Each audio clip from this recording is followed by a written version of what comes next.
Ever wondered what makes TV so powerful in Jamaica? Time to find out. Welcome to Global TV Group 358, where television meets innovation. We're not just about shows, we're about shaping society. In Jamaica, TV keeps you informed, connects diverse voices, and supports democracy. Imagine a Jamaica where broadcasters unite, sharing data and collaborating globally. That's us, a unified voice in the TV industry. Did you know TV advertising is still king? It drives website traffic, boosts brand equity, and powers integrated campaigns. Even in an age of digital, TV stands strong, resilient in tough times. Our global TV deck is your treasure trove of insights and data. With charts, graphs, and success stories, it's your guide to impactful TV advertising. Curious to learn more? Visit our website and see how Global TV Group 358 keeps television at the heart of entertainment in Jamaica. Get ready to binge watch the future. Oh, thy peace, God of my salvation, because the mouth of the sinful and wicked is open. Rastafari.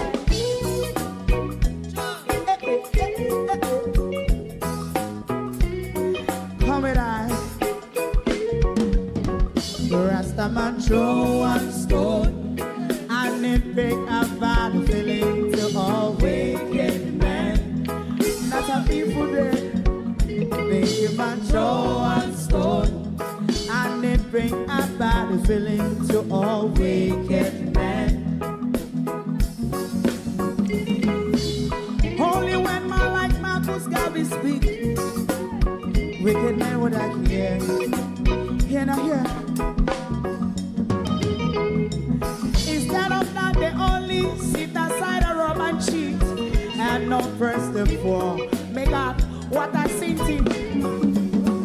Make him a throw one stone, and they bring a bad feeling to all wicked men. Oh, what a plan! Make him a throw one stone, and they bring a bad feeling to all wicked men. My favorite part, if Rasta make a progressive move, wicked men are red. How they want to see the day them can sell out Rasta and sell it out. I sell out Babylon. They give man throw one stone, and they bring a bad feeling to all wicked men. They give man throw one stone, and it bring a bad feeling to all wicked men. If Rasta make a progressive move, wicked men are red. How they want to see the dead can sell out Rasta. I sell out, I sell out Babylon. Yes, stop on the Friday. You might throw a stone, and it bring a bad feeling to all wicked men. Oh, what a black thing. You might throw a stone, and it bring a bad feeling to all wicked men.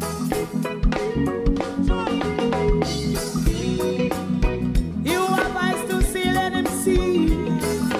You have ears to hear, let them hear. What a prophet must say.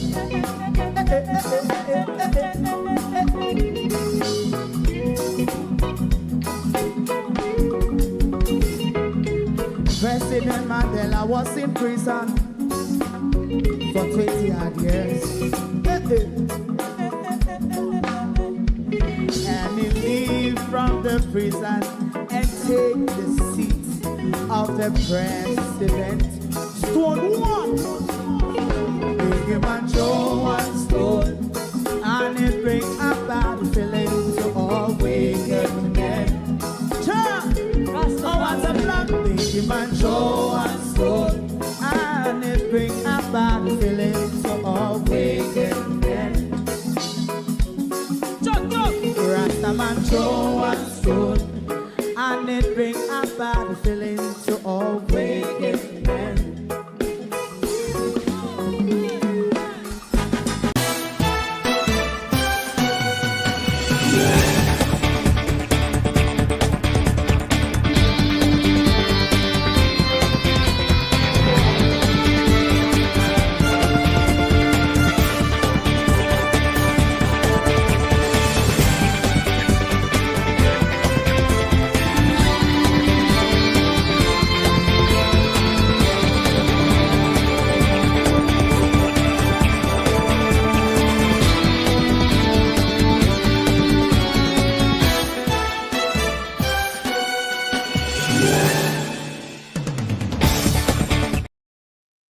The country has a date, indeed. And this evening is the evening that Mount Golden and the People's National Party will set out their vision for a more progressive and inclusive Jamaica. We are hoping that we will be getting a live feed from the event, but we want to hear from you this evening in the comment. What are the policies that you're expecting? What are the big policy areas that you are expecting Mark Golden and the team to roll out this evening? So while we are here chitter-chattering, we will be keeping an eye on the People's National Party's social media page, particularly on Facebook, where they tend to put out their broadcasts. So if the event goes live, I cannot see why they wouldn't be giving us a live feed. It's a manifesto launch. It is a public declaration to the country by the opposition leader and the People's National Party as to their vision for moving Jamaica in a progressive direction. To my community of party and all my family members, platform moderators, membership holders, viewers, subscribers, commenters, and trolls, good evening. Welcome one and all. Thank you all for joining us. Debbie Jervis TV, good evening. Good evening and welcome. Norman Ferguson, thank you all for joining us. Good evening. Gloria Morris. Good evening. Good evening. Sunshine, good evening. Sharon Bernard. Marcia Thomas. Barbara Simpson. 1, 2, 3. I'm praised. Good evening. Hero Bottom. Janet Harriet. Ladybug. Lawrence Michael. Joan Bailey. Good evening. Good evening. Who else is here?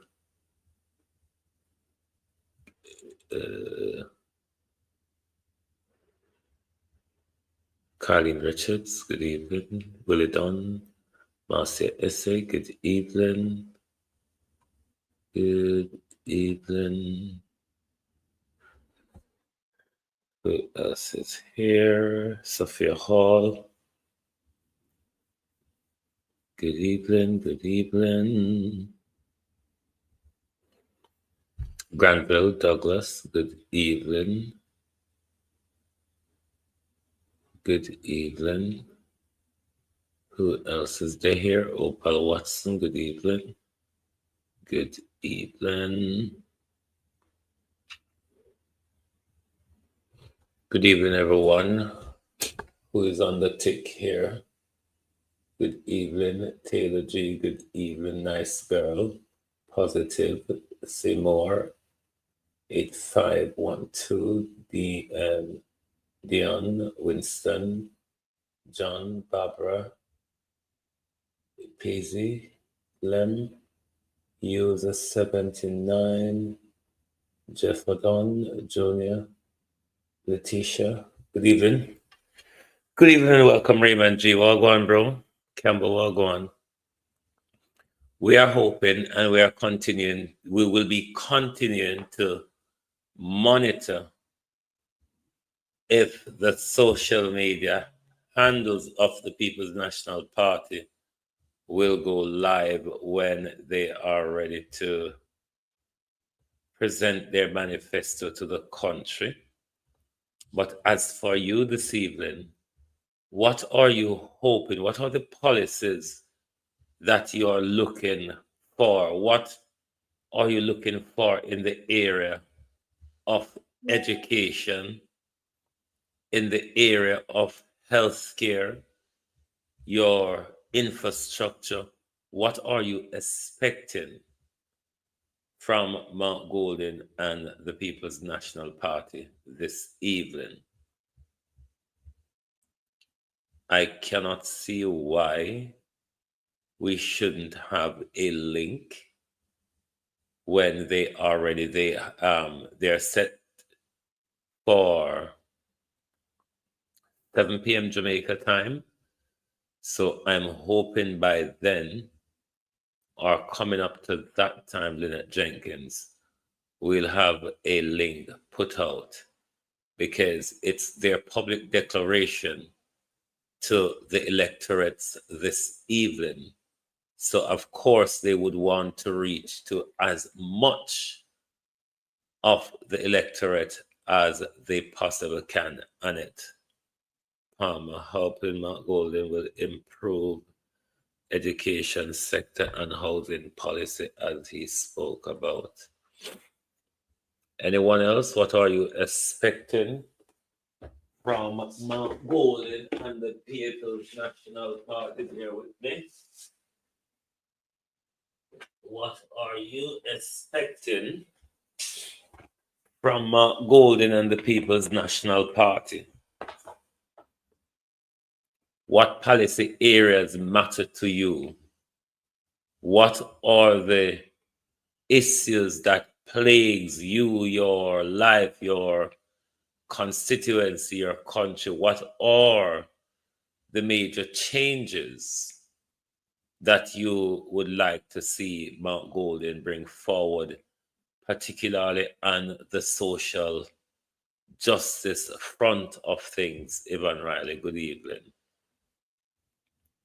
So we are waiting to see what pops up this evening. Hopefully they cannot keep the public out. It is the electorate. Their intention is to speak to this evening. So we are hoping that a link will come up. Arlene Foster, good evening. How are you?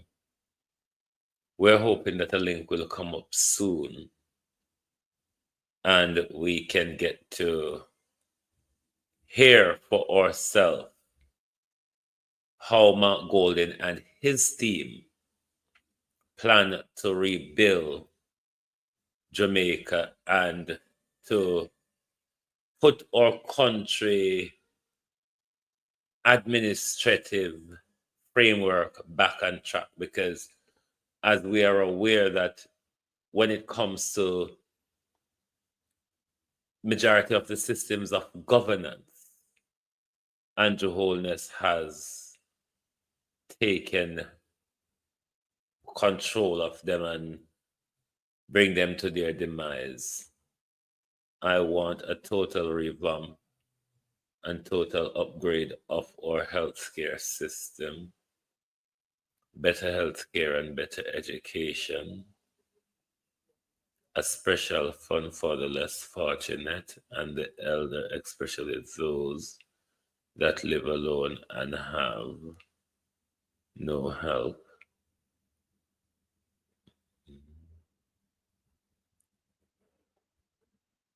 I am expecting the elements previously highlighted in the parish meeting and rally: health, education, agriculture, disability, the aged.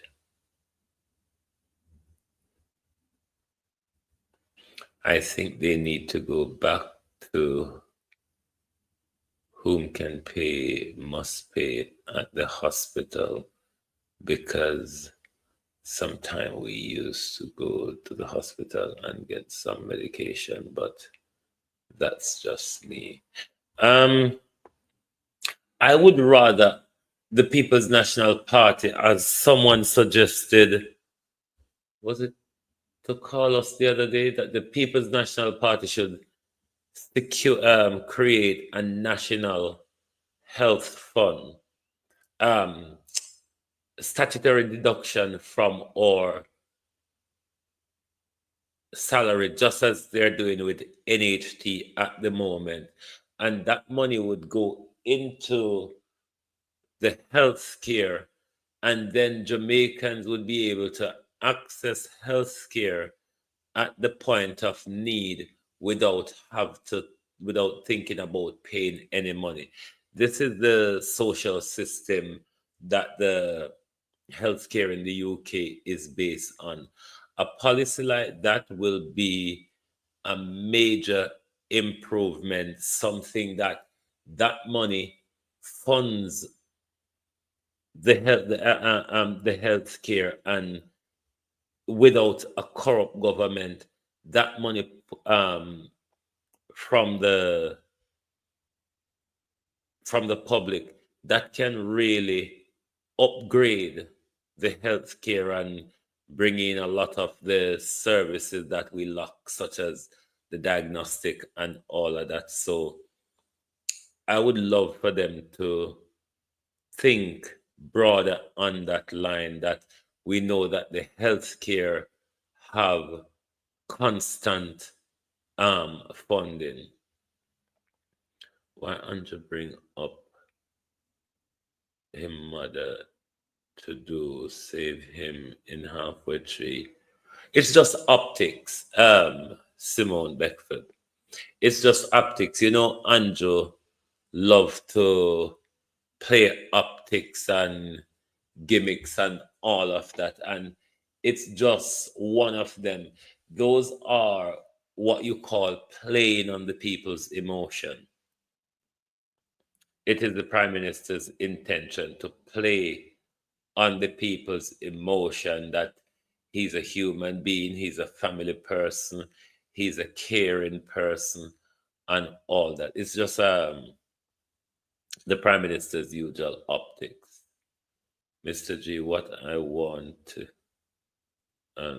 hear title for the lands improve on health, education, and rent to own. Well, I'm hoping that he will be outlining his policies, particularly on the rent to own, the healthcare and education, as he cited some things that he would do, bring back civic in school. We are hoping to hear much more of how they will revamp and improve our education. But we're expecting a much broader outline this evening, as opposed to what we heard on the campaign trails around the country. We expect the Golden Teams to go down into the nitty-gritty of their policies this evening, as they would no doubt continue to debate them on the campaign when the campaign officially kicks into gear on Monday after nominations. I hope some factories could be built so people can get work and help to rebuild the economy. That's a good thing. Industrialization, because those of us who grew up in the late 70s, early 80s, we remember a lot of the factories that were in Jamaica and so on. And a lot of these now, they are nowhere. A lot of them garments factory and all of them, something that whole heap of them closed down. So industrialization, for any country to be developed, and this is what Abraham Ture is fast doing, is industrialize, because this is how you create jobs for people. This is how you build the economy and the infrastructure of the country. You must get into the industrialized frame of mind. You cannot continue to import, because when there is a problem in the global market, then you either suffer for wants or you have to pay extortionate prices. So industrialization and link it a lot with agriculture, given that in our country, we year on year, we have a lot of fruits that literally goes to waste, tons of it.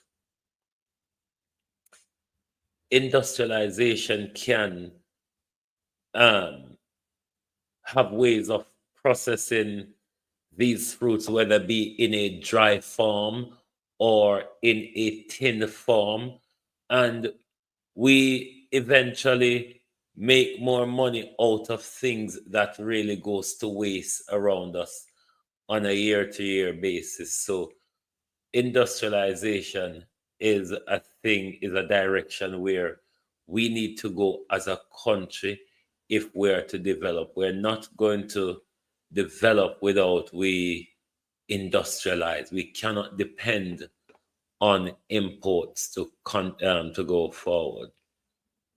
Solid social programs to help the vulnerable and the poor, seniors especially. Well, given the sit down Mark Golden have the other evening in his Let's Talk conversation, we are expecting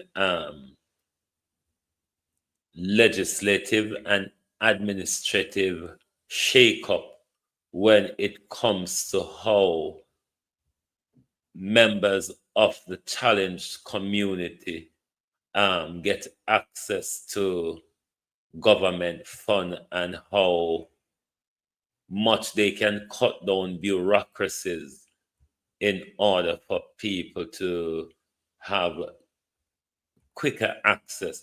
Because if you remember during the sit down the other evening, when it comes to path and the new existence of how it really operates, people were at their wits' end with it. So we are hoping that he will be outlining social shakeups that is required on the social justice front in order so the most vulnerable people can get the attention they really deserve.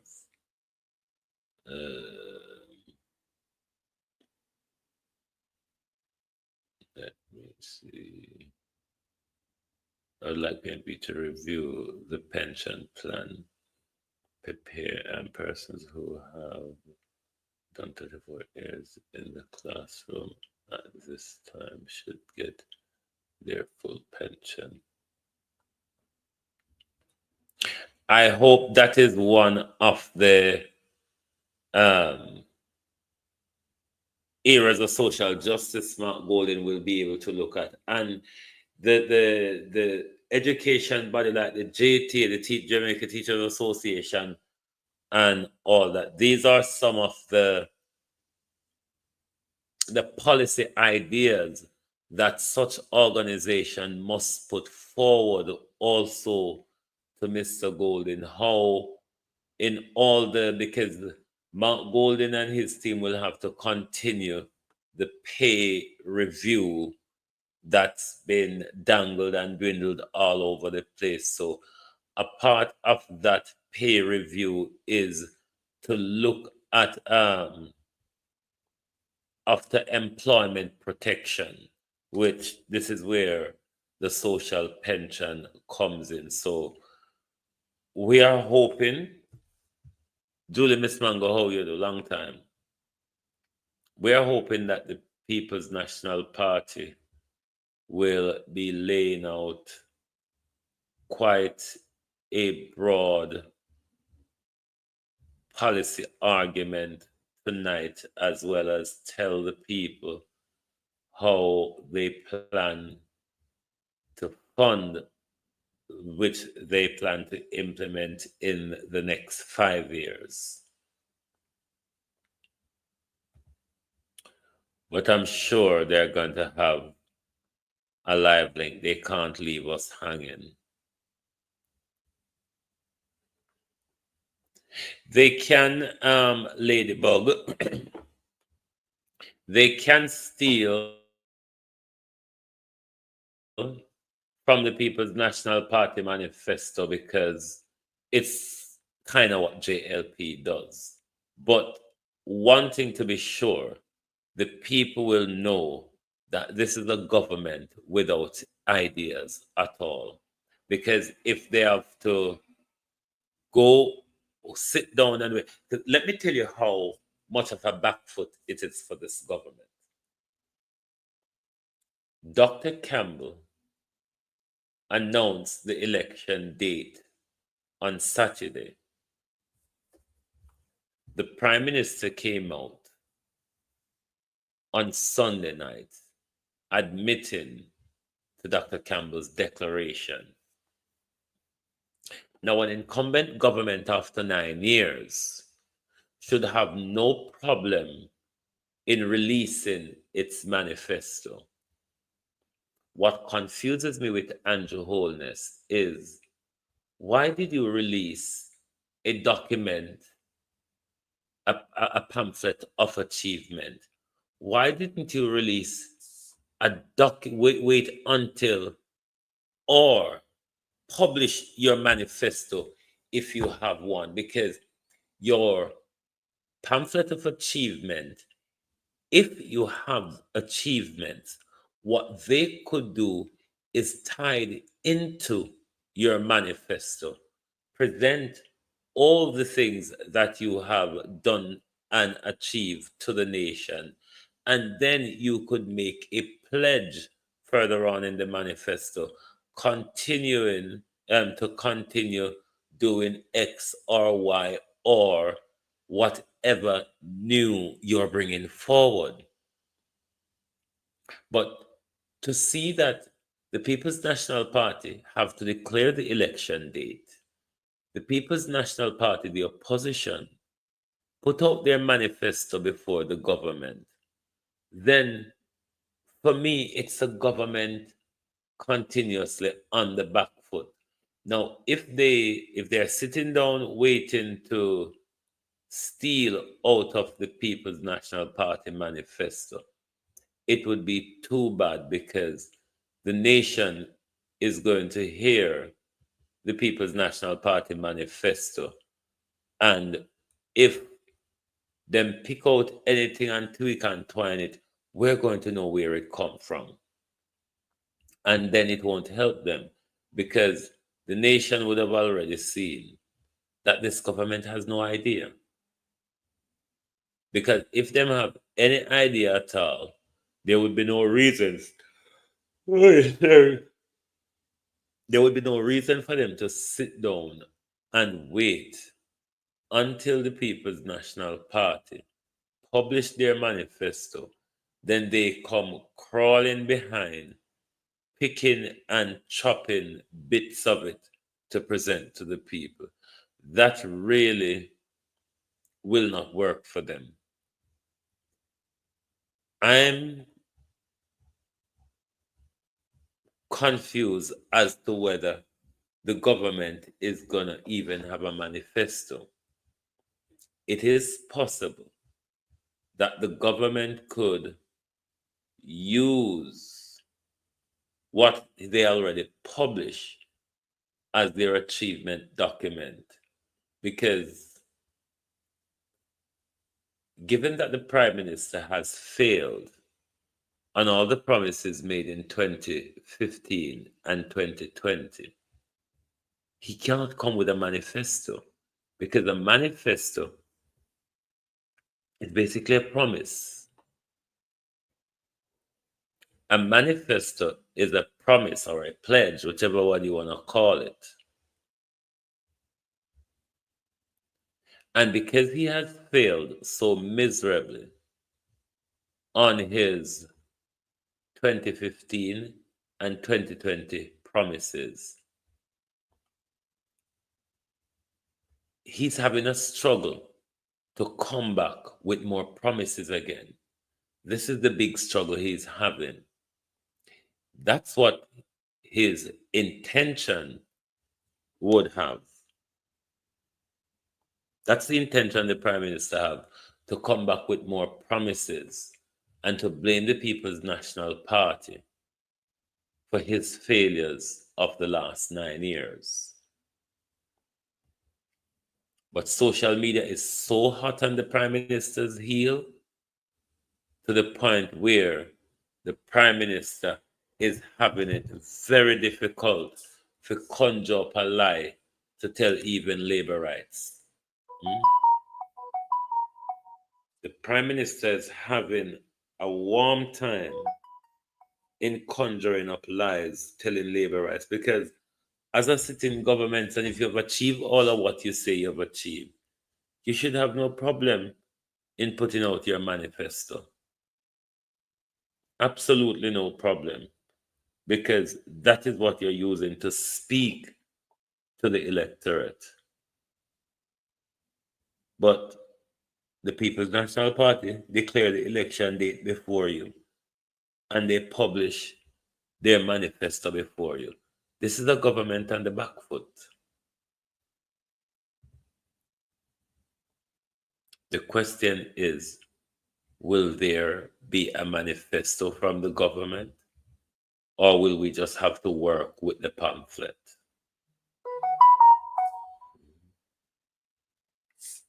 But what promise could Andrew Holness make to the people of Jamaica that would say, okay, let's give him a chance to finish what he started?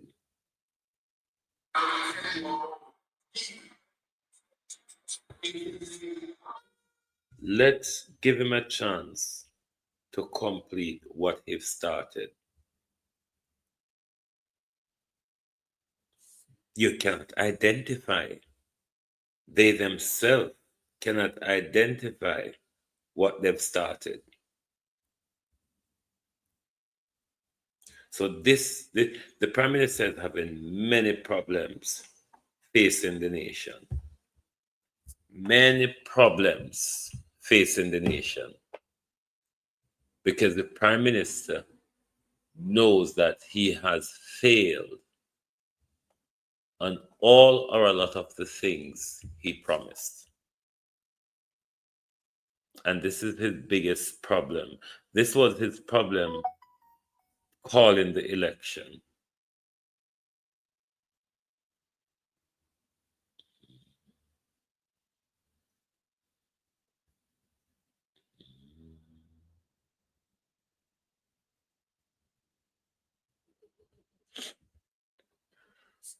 I'm just monitoring social media, my peeps. I'm monitoring YouTube and Facebook just to see if any live link will come up.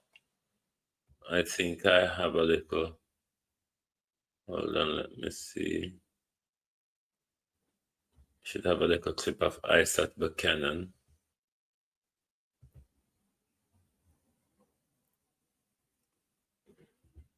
Bear with me. Oh, hallelujah.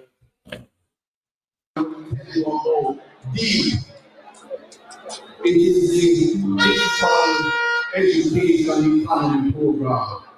This program is for you if you are 18 to 15 years old. Believe me, the internet is a place that will ensure that you make money while you're sleeping. You just have to learn to do it. If you don't believe you, check it out first, there's context matters. I make money doing what I'm doing right now.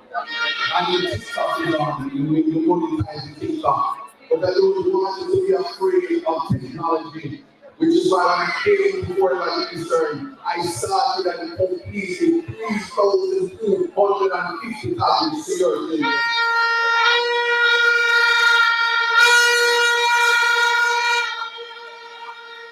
I want to make sure that you guys are listening to me.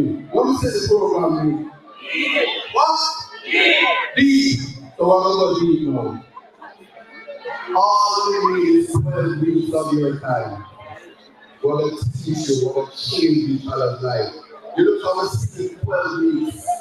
And in those 12 weeks, you will learn to use TikTok, you will learn to monetize YouTube, you will learn cryptocurrency, you will learn how to make money on the internet. You can say mansion, you can say theory, you can say prospect, forecast, fellowship. Right here, an interface in the entire world from Dubai to London, Kenya, to places where there is too much people. Yes? No. This program, at the end of it, when you learn to use the technology and learn the system, what you will be able to do is walk away with a grasp. And I know some people in Saudi Arabia, it only takes $10 million to start up for the person who completes. And from there, I promise you, your life will change. So I don't want nobody to feel like we don't have ideas.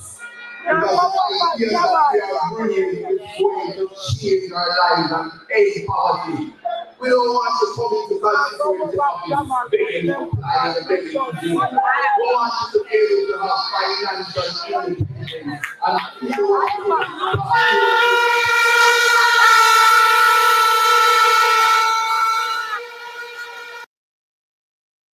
Okay, the People's National Party has a link set on YouTube, so I will be monitoring that link as soon as they go live.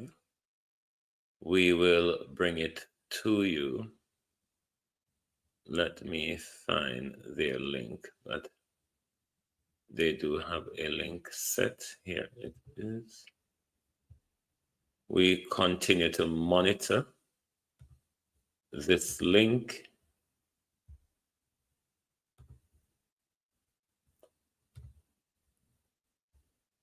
And as soon as things kicks off, we will stay quiet and bring it to you. It should go live in a few minutes.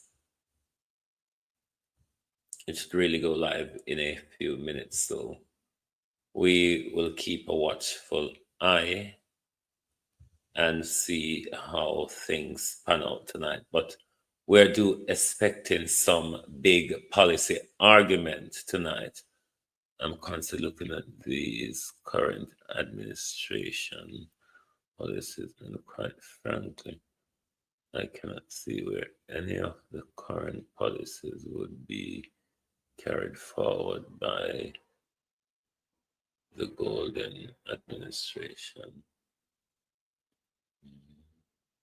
There are persons in the education system that started out in the early childhood 90s, and they were required to do 33 years before 40 years, up to 60 years to be qualified for full pension. This has changed to 65.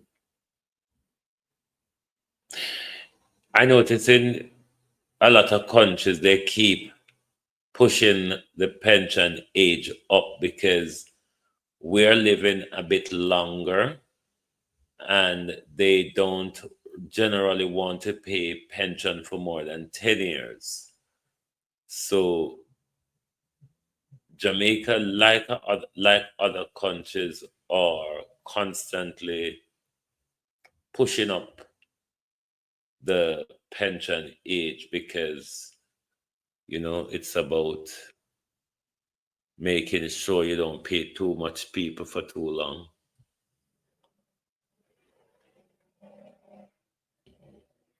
None of the 2016 manifesto was ever converted into policy. This is the problem Andrew Holness is having, Norman. Rather Ratcliffe, thank you. This is the problem Andrew Holness is having as to why I think it's going to be difficult for the Prime Minister to present a manifesto, because none of his manifesto pledge of 2016 have been met. So to come back with another manifesto, it would be promises after promises. And given that so much promises have been unfulfilled by the Prime Minister, then it is rather difficult for him.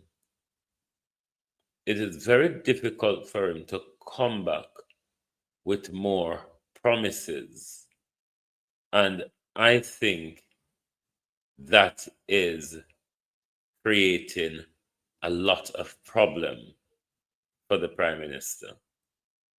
And this is why I possibly think what we will go into the general election with from the Jamaica Labour Party is that pamphlet of the Prime Minister's achievement. I really can't see much than that. But we're going to continue to watch and see if the Prime Minister is going to have the courage to pluck up something. Because it would be a crying shame, you know. It would be a crying shame that the Prime Minister is going into an election without a manifesto. Come PNP at 1 o'clock now, when I start 7 o'clock. Start. Oh, not 15%. So you're giving us some of the tax. Well, hold on. Andre, did they broadcast? So let me pick up. Bring in from that angle till the PNP ready. Yes.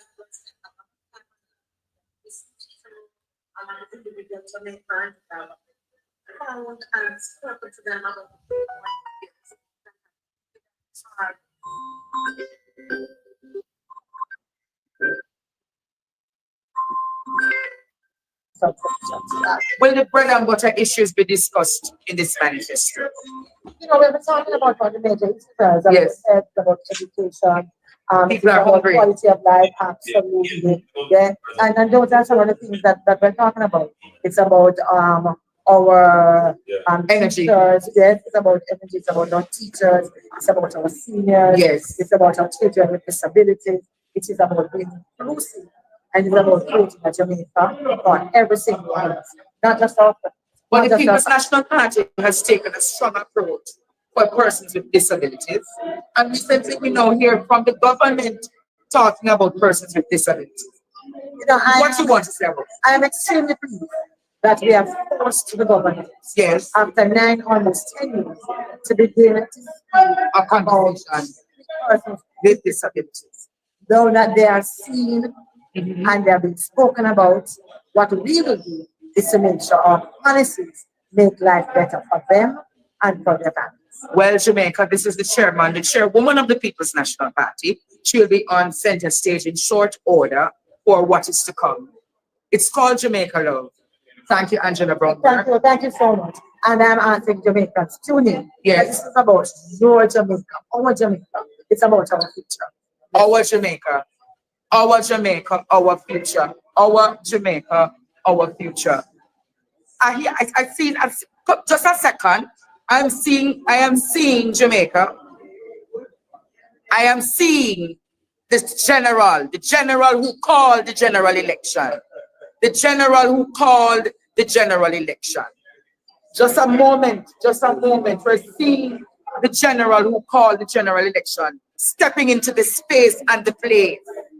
So we're going to call on the General Secretary for the People's National Party. He's not going to speak much, but he's going to just give us a snippet of what is to come. Dr. Dayton Campbell, welcome, sir. Thank you. Good to have you. Dr. Campbell, what are we to expect tonight, new and different from the People's National Party? Some would have described it as the PNP has no strategy or policy. Some media houses argue that there's no policy. What are we to expect tonight? And I call the truth.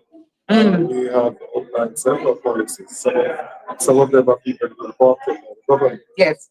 So we've sat down for the last 5 years. Yes. We've done our research, we've done our consultation, and then we did messaging books, focus groups, Yes. persons, different spokespersons and their task force that went up there consulting persons. Yes. And we had presentations, retreats, and we've put together a package. And the package is ready. Yes, it is. And why didn't we they have, Jamaica law? so just before we go there, we have 2 releases. So it's not a full manifesto tonight. So today you have a detailed manifesto, but we do have a smaller document that I've been speaking about so far. Yes. That we call the Manifesto Light. That has some additional ideas that we will put in this. Yes. Because I can tell you what the plan of the JLP is. To copy. The plan of the JLP is to first release this. Yes. They say 50,000, also they say 60,000. So we are going to release this tonight to show that we are prepared because it's called election. And then the Manifesto Light. And the Manifesto Light will come after, which they won't have the next opportunity to replicate those accomplishments. Seeing that you have been the sharpest political prophet for the elections 2025, will you be calling the numbers tonight as to how many seats Dr. Dayton Campbell will be carrying home for the PFC? 38 and above. 38 and above. 38 and above. Depending on how the campaign goes, we'll determine how far we go. But the least amount of seats. So it's 38. 38. We have done polling, we have done audits, we have done sounding, we have done the necessary training, canvassing, and everything in the constituencies. Yes.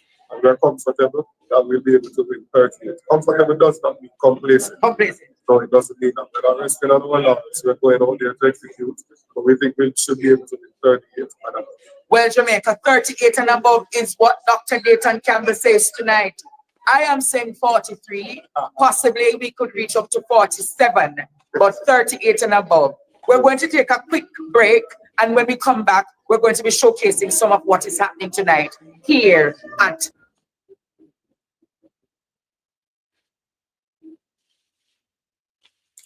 Well, globalist we are.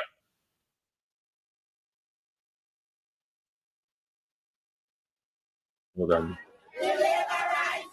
The following is paid for by the People's National Party.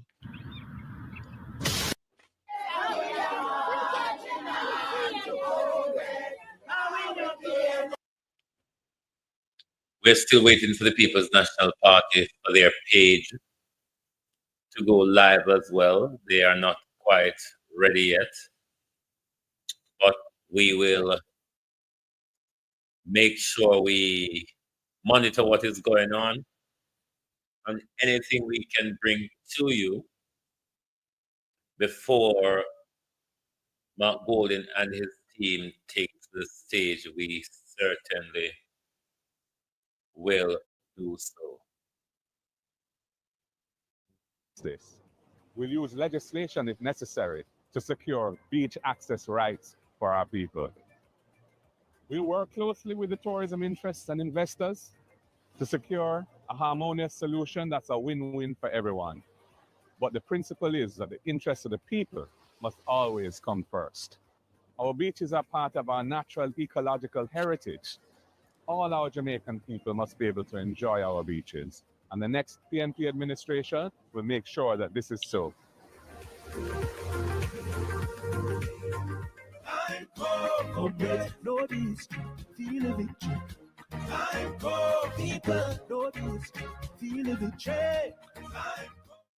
The following is paid for by the People's National Party.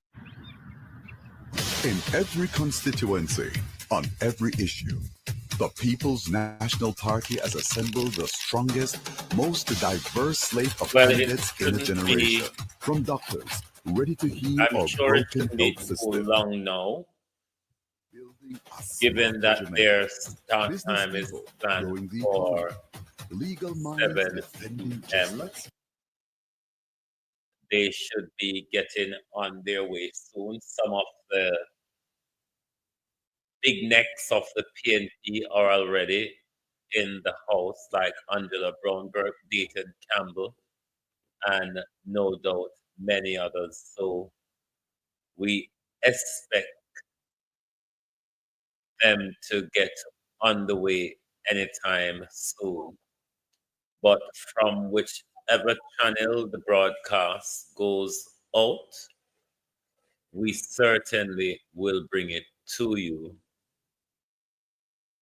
as soon as it is ready.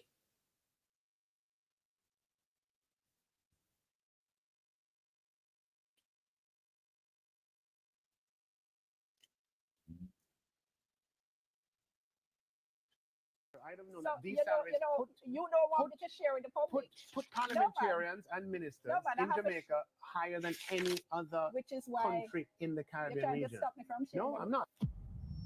They say choose Jamaica, but it's clear they've been choosing themselves for nearly a decade.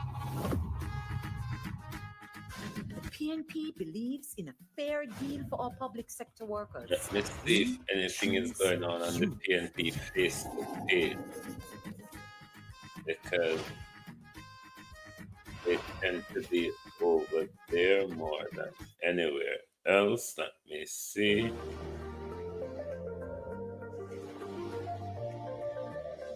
The following is paid for by the People's National Party. They're still not Plenty live on of people Facebook run yet. for leadership and promise to walk with you, but then they walk away from their plans.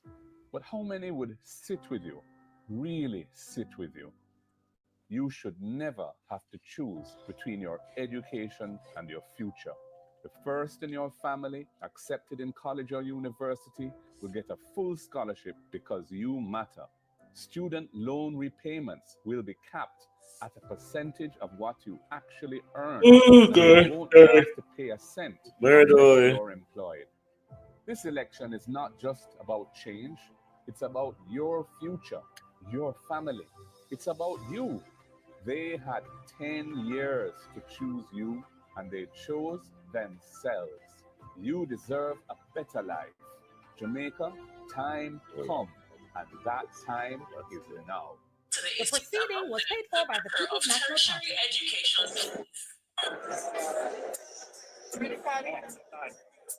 Yes, Jamaica, we are here live. We're live at the manifesto launch. We're here live at the manifesto launch. As you can see, the candidates on the People's National Party are all here. The next member of parliament for Southwest St. Anne, the member of parliament in waiting for Eastern St. Andrew, the member of parliament in waiting for Southwest St. Elizabeth, Western St. Andrew, the member of parliament for North Central St. Catherine, the member of parliament, and brilliant. not just the member of parliament, we're talking about the man who will be the leader of government business, Philip Paulwell. Philip Paulwell. We're talking about the senator, and we're talking about the firewoman right here, Jamaica. Thank you all for buying me mangoes today. Right here in their elements. Then we come over here. We're seeing Dr. Alfred Law, the next Minister of Health. We're seeing the next Minister of Transport, all in their elements tonight. The Patriots President. This is a good look for what is happening right here on the Chairman for Life. We're talking about the Chairman for Life. This is the Chairman for Life. This is the Honorable Bobby Pickersgill. Yes, man, the Chairman for Life. And his Honorable wife, Jamaica. We're talking tonight to the next Justice Minister. The next Justice Minister, Donna Scott Motley, ready in her, fired up in her blue tonight. I'm telling you, Jamaica, it is just a nice evening here at the Jamaica Breakfast. What are we to expect for justice?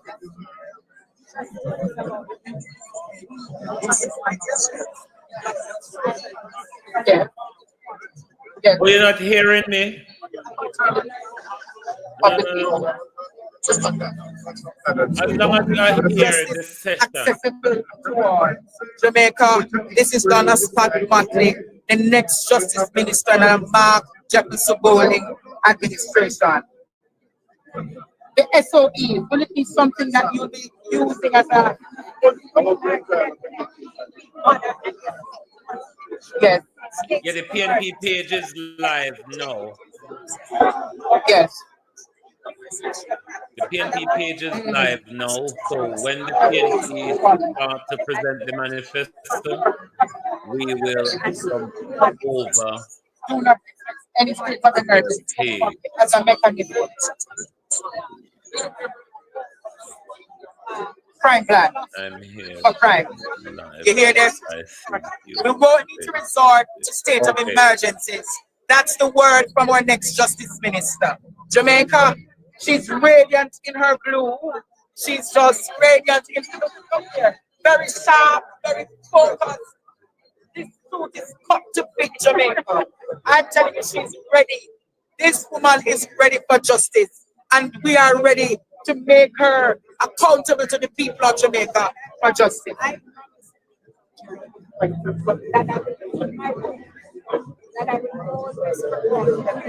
Diabetes. Everybody. Well, that's we're having with Dr. the Honorable Donna Scott. The General, look at him, well suited, well clean, well sharp. Mark Jefferson Bowley, the 10th Prime Minister of Jamaica and waiting. How are you feeling? Good.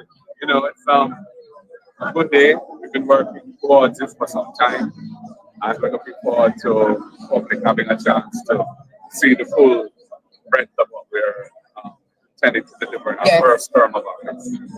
The first term with 50,000 houses. And I gather that you have more goodies here to offer tonight. Yeah, we have a number of things that are in the document which you hear about shortly. Jamaica Love. I bet you says you give the name Jamaica Love because you know you love the reggae music. I can't claim it. I can't claim it, Andre, but you know, it was a nice way to organize the document. So that's, you know, it was quite well thought through, right? Yes, but we're not going to take up his time tonight, Jamaica, because we have to see to it that the general in waiting is no man him sharp like razor tonight, man. Here is another sharp one, Jamaica. Here is another sharp one, Jamaica. Senator Damian Crawford, Senator Crawford. Tell Jamaica tonight, are you ready for the education ministry? Well, whatever minister the leader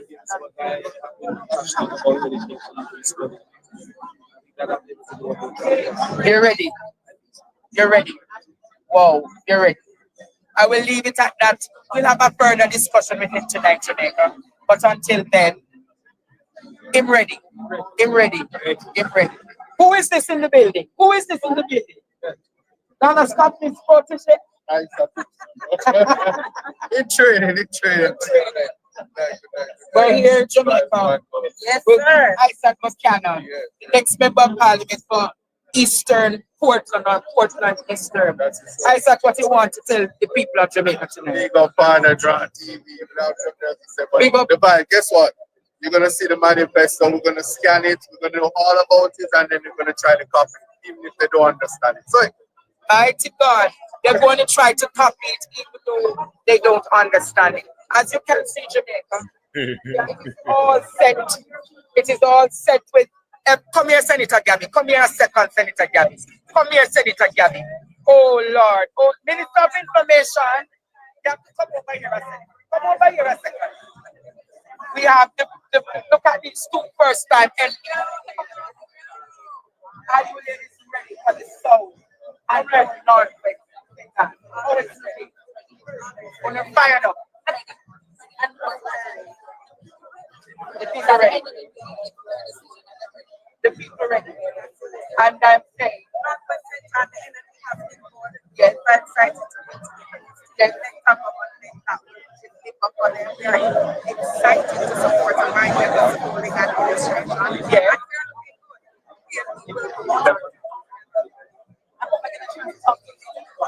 Yeah, man, we're going to get the chance. Jamaica love. Jamaica love. Jamaica love. Jamaica love. Jamaica love. As you can see, Jamaica, the young people are in their element.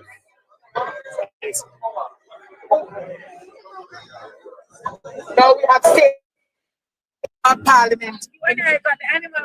Yes, mighty God. No, Jamaica, this look really awesome. the male version and the female version of the leopard prints tonight. Stars? No, no. You can't have a you can use sir. Oh man, that is it. No, no, no. I get it right. Yes.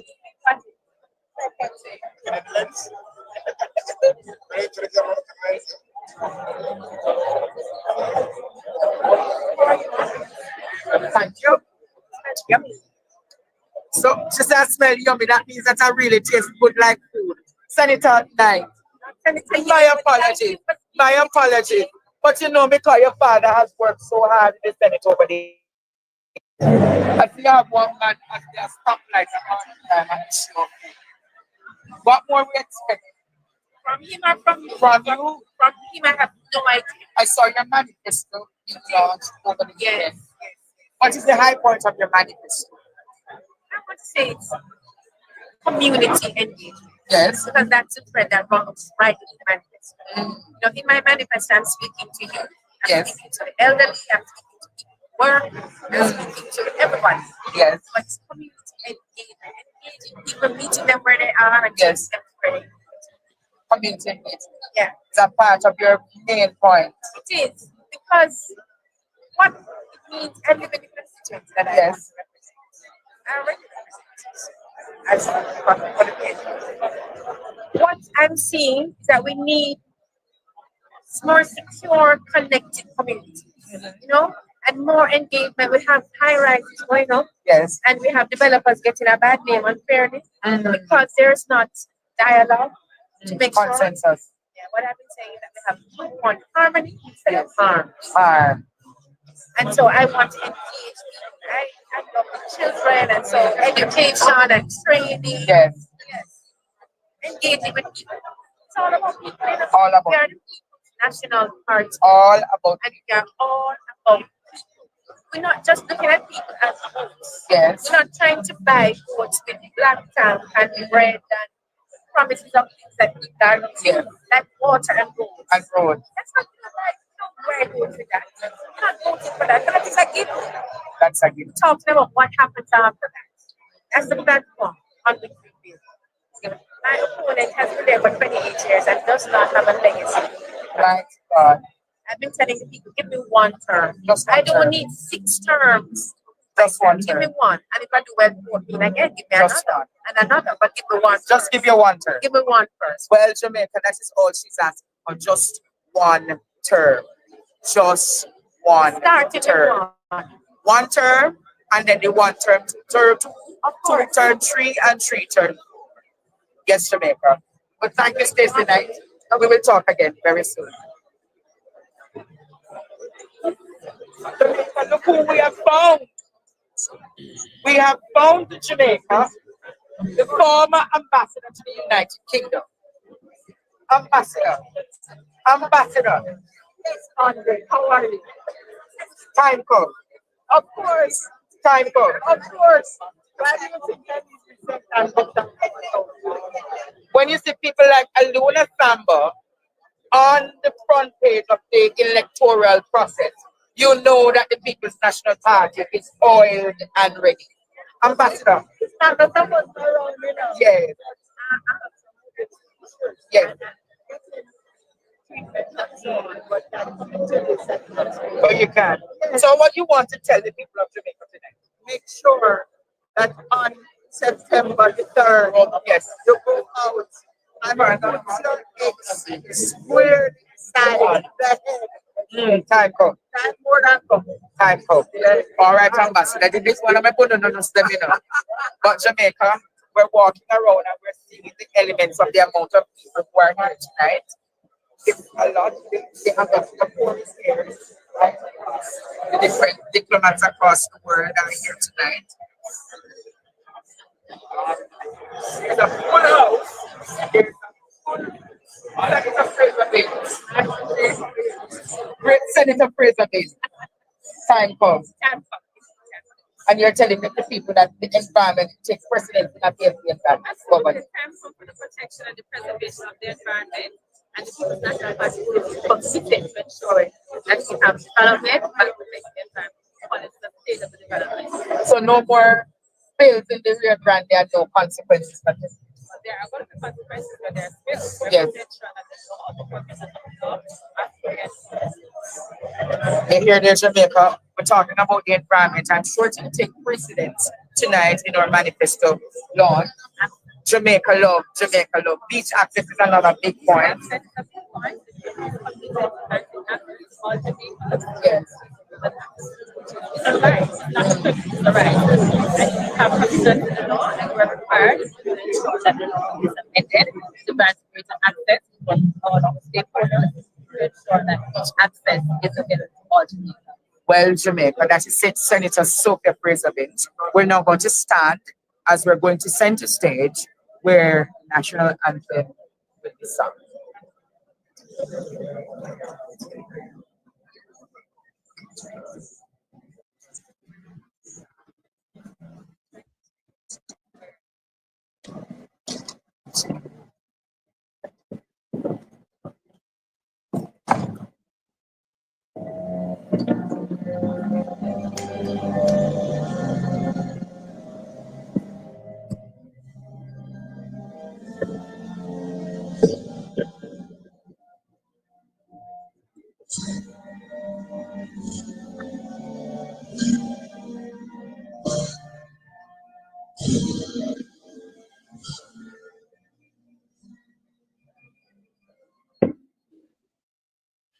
Look at the PNP signal knockout. Not now going on for them page.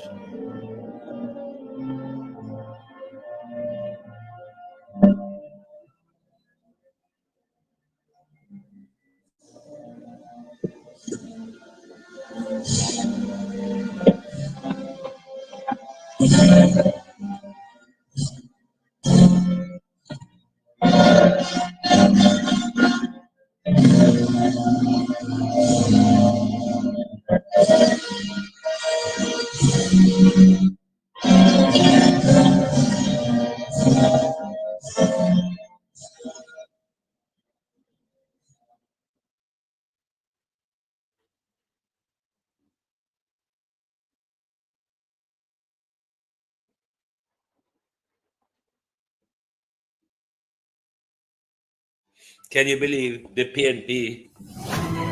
Ready to unlock something unforgettable? Stay in control right now. Every Jamaican deserves a place to call their own home. Our plans are to make that a reality.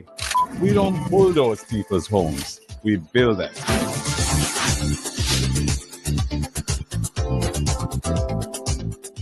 We're going to restore the special low interest rates for public sector workers.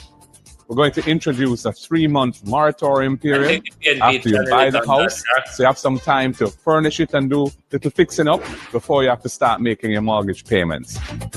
And we'll increase the debt service ratio for public sector workers so that you can qualify for a bigger mortgage loan. We're really thinking about you guys. And for our young people, we have the Young Owners Fund, a $1 billion annual fund within the NHT, where anyone up to 35 who's buying a house for the first time, if they're an NHT contributor for at least 2 years, can get a grant of $500,000 towards the deposit on the house. And if you're a person who is working but can't produce a pay slip because you're in the informal economy or you're struggling to save enough for a deposit for a home, we have the rent-to-own plan, where you can go into the house as a tenant, paying rent equal to the mortgage, and after 6 months, if you can establish your capacity to pay the rent on time, you'll be eligible for the mortgage. You can draw down the loan and become an owner of the house and step up in life. The following is paid for by the People's National Party. Plenty of people run for leadership and promise to walk with you, but then they...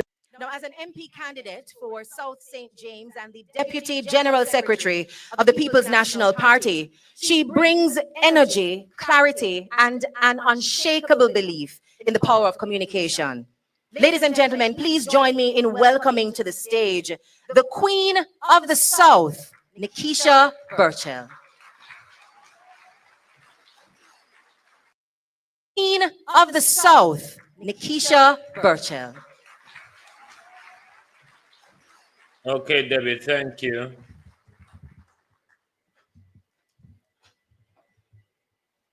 Good evening. As a millennial politician, it gives me great pleasure to inform you this evening that the PNP has changed things up.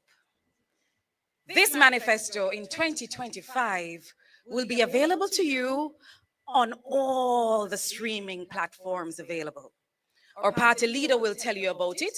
It will be on Apple Podcast, it will be on Amazon Music, SoundCloud, everywhere you can click, you will find the People's National Party's 2025 love letter to the people.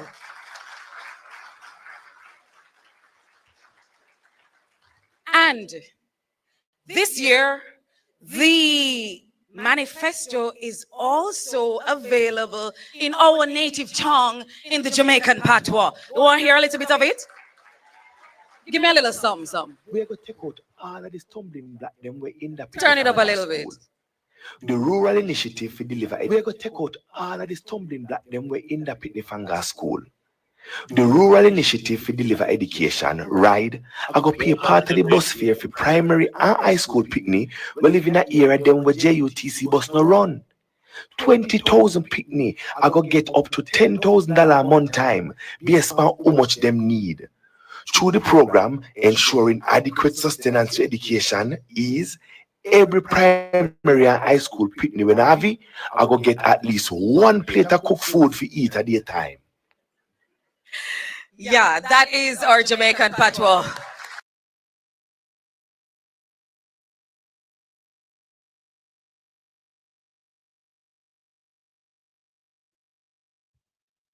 Hold on. To be here this evening, know that this love letter has been sealed with the kiss of the People's National Party, and you are witnessing democracy at work. Do enjoy the rest of your afternoon.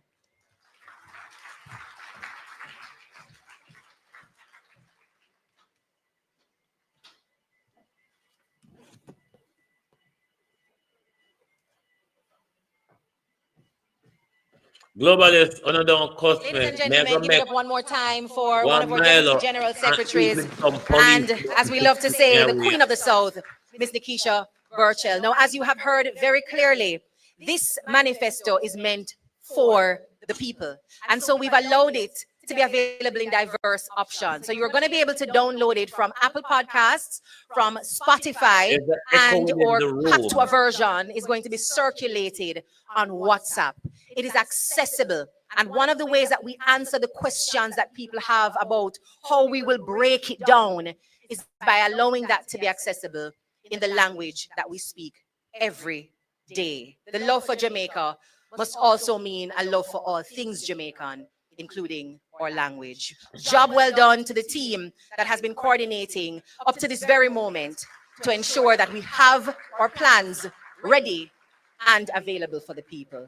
Now, we're going to be diving deeper into the manifesto, and to open the floodgates for that depth of conversation this evening, I'm asking you to invite the leader of our noble movement, and as we ask the Jamaican people to ensure is so, the next Prime Minister of Jamaica, who is able to stand before us with integrity, a strong record that we can trust, one who believes in opening up opportunities, and of course, a love, an abiding love and respect for the people of Jamaica. Please make welcome our very own Mr. Mark Jefferson Golding.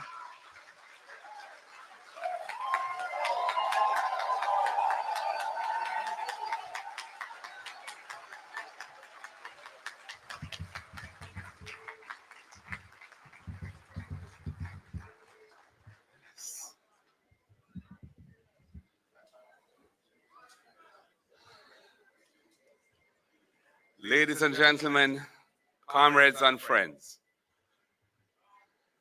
I just want to acknowledge the officers of the party who are here. I want to acknowledge the officers of the party who are here, all our candidates, members of the diplomatic corps who are here, well-wishers. It's really an important evening. Jamaica stands at a decisive moment in our journey of nationhood. The People's National Party is ready for the mission ahead. And I'm honored to be entrusted with the historic task of leadership. I respectfully seek your support and pledge to respect it by working hard and honestly for you every single day. While the macroeconomic numbers have improved steadily since 2013, due to bipartisan commitment to a sustained program of fiscal reforms, the daily reality faced by our people is very different. Wages cannot stretch, prices rise daily, public services are substandard, young people have too few opportunities, and communities across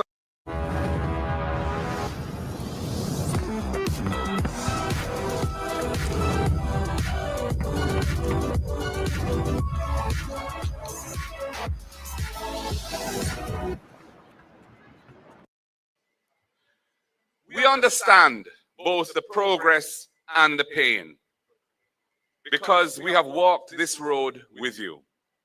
We were the architects of Jamaica's celebrated macroeconomic reforms, from the key elements of the fiscal responsibility framework to the modernization of the revenue system, bringing the nation's debt under control and allowing a regime of inflation targeting to be introduced.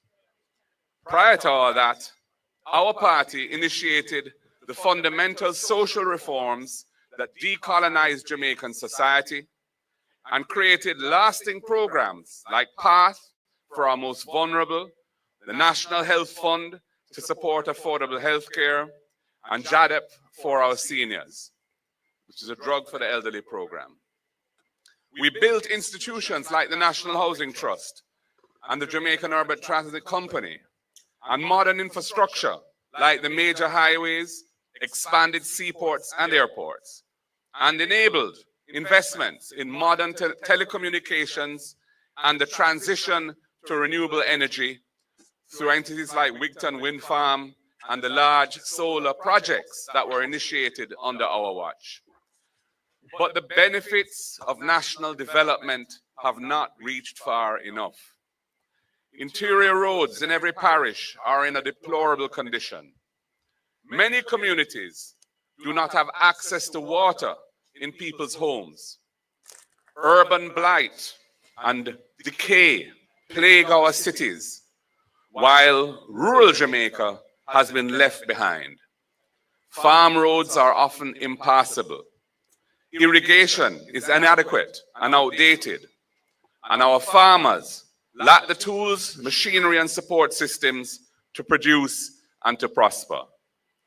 This manifesto is our plan for a new chapter built on our vision, Jamaica Love. It stands on 10 pillars: justice for all, access to quality education, modern infrastructure, agriculture and food security, innovation and industry, care for the vulnerable, accountability in governance, land and housing, opportunity for youth, violence prevention, and environmental resilience. These pillars are a compass. They will guide us to invest in people, close the gaps between uptown and downtown, between tourism zones and rural parishes, between the well-connected few who thrive while the majority feel neglected and dejected. We will protect economic stability and leverage it into inclusive and sustainable growth, creating a new era of opportunities for those who are now excluded from prosperity, while tackling corruption and the abuse of power in governance.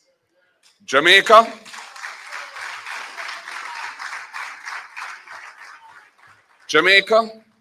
time come to lift our country higher.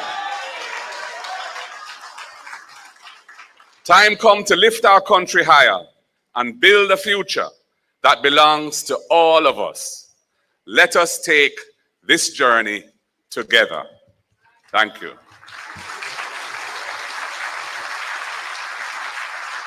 Plenty of people run for leadership and promise to walk with you. But let me turn off the light so you can see better. Plenty of people. In every constituency, on every issue, the People's National Party has assembled the strongest, most diverse slate of candidates in the generation. From doctors ready to heal our broken health system, to educators building a smart Jamaica, business people growing the economy, legal minds defending justice, and community advocates speaking truth to power. This is a team chosen for competence, compassion, and commitment. Led by Mark Golding, a good man with a good plan. This is not politics as usual. This is a team to rescue Jamaica, rebuild our future, and restore pride in leadership.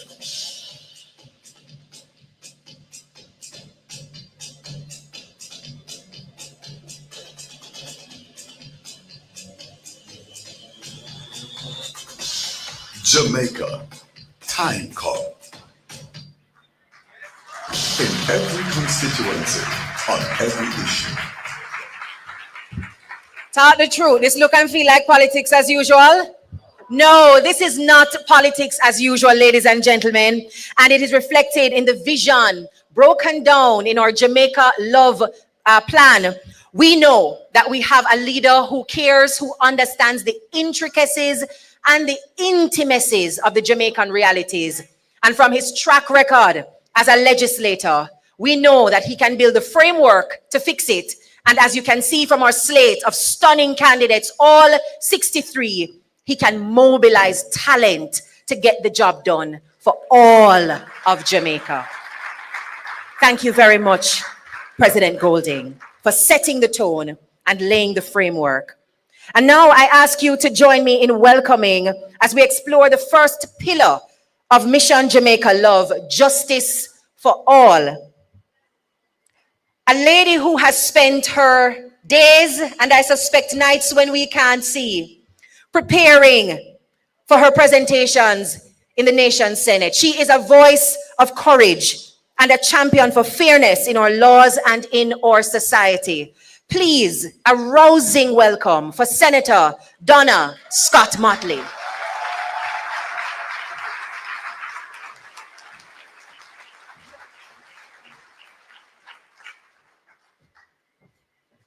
My fellow Jamaicans, party leader, the leadership of the People's National Party, and my brave, wonderful comrades who will be embarking on a successful battle on September 3rd. I bring you love.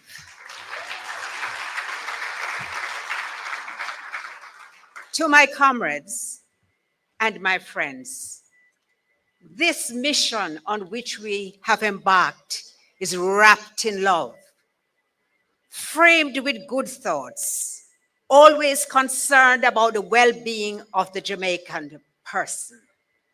And that is why our manifesto speaks to justice for all. Because justice demands more than laws. It requires an environment that upholds the dignity of all who serve and all who seek justice. We are committed to upgrading and expanding the physical infrastructure of courts across Jamaica to ensure that judges have a secure and functional chambers, that court staff must work in conditions where they are comfortable so that they can actually deliver to the people, and litigants, the most important persons in this context, especially, you will forgive me, rural, because I come from country, in rural and underserved communities, will feel that they have been taken into consideration. They deserve facilities that reflect the seriousness of the matters to be considered. As you can appreciate, at the very top of our agenda will be constitutional reform for sovereignty and for justice. Because if you love your people, you must give them a place where they feel appreciated and valued. And so we will pursue constitutional amendments through a transparent and participatory process that engages shareholders from the ground up. We will be speaking to the church, to trade unions, to civil society, to all actors in this great design crafted in love, and we will roll out a consultation process. We'll be hosting public forums for Jamaicans to debate and recommend constitutional reform, so that when we provide you with a constitution, you will feel that it belongs to you. We will be implementing school and community outreach programs, because that's where it all begins, with our children, as we build a new nation alongside them. Of course, we'll be launching broad public education and awareness campaigns, all aimed primarily at the outset with replacing the British monarch with a Jamaican president chosen by the people and accountable to the people. We will make the Caribbean Court of Justice the final court of appeal. We shall replace the British, the United Kingdom Privy Council, and have a court which brings justice at the highest level to our people. We shall strengthen parliamentary accountability. We shall introduce impeachment and recall. And we shall have committees chaired by opposition members, because trust me, that is how you ensure that everybody upholds the values which they pledged to do when they took the oath under the Constitution as they were sworn in. We shall have a discussion and consider fixed election dates and term limits, and this is no idle promise. And to those of you who are not here but are listening, we shall expand the Senate to broaden representation to include the diaspora, persons with disabilities, and the Rastafari and Maroon communities. Inclusion for all. We will also prioritize legal changes that reflect our identity and deepen justice. You heard our manifesto in Patois? Well, we will recognize the Jamaican language as an essential part of our Jamaican identity. Long time. We shall protect historically marginalized groups, particularly people of African descent, through a national ban on hair discrimination, a reparations advocacy framework grounded in international law. We shall have legal protection of our ancestral spaces and our cultural practices. We will have full recognition of Rastafari as an indigenous religion with associated rights. And we will reach an accord with Maroon communities to give a modern interpretation to their ancestral treaty rights. You think we're done? No.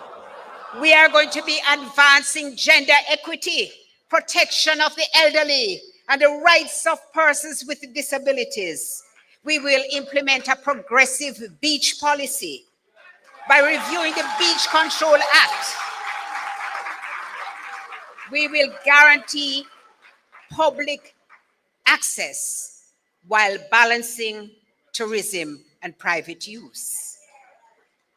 We will join the International Criminal Court to reinforce Jamaica's commitment to global justice. And comrades, Jamaicans, we are going to be expanding the legal services provided by the Legal Aid Clinic to ensure that persons who have constitutional matters or civil matters who cannot afford to retain a lawyer will be able to do so, ensuring that justice is not reserved just for the wealthy.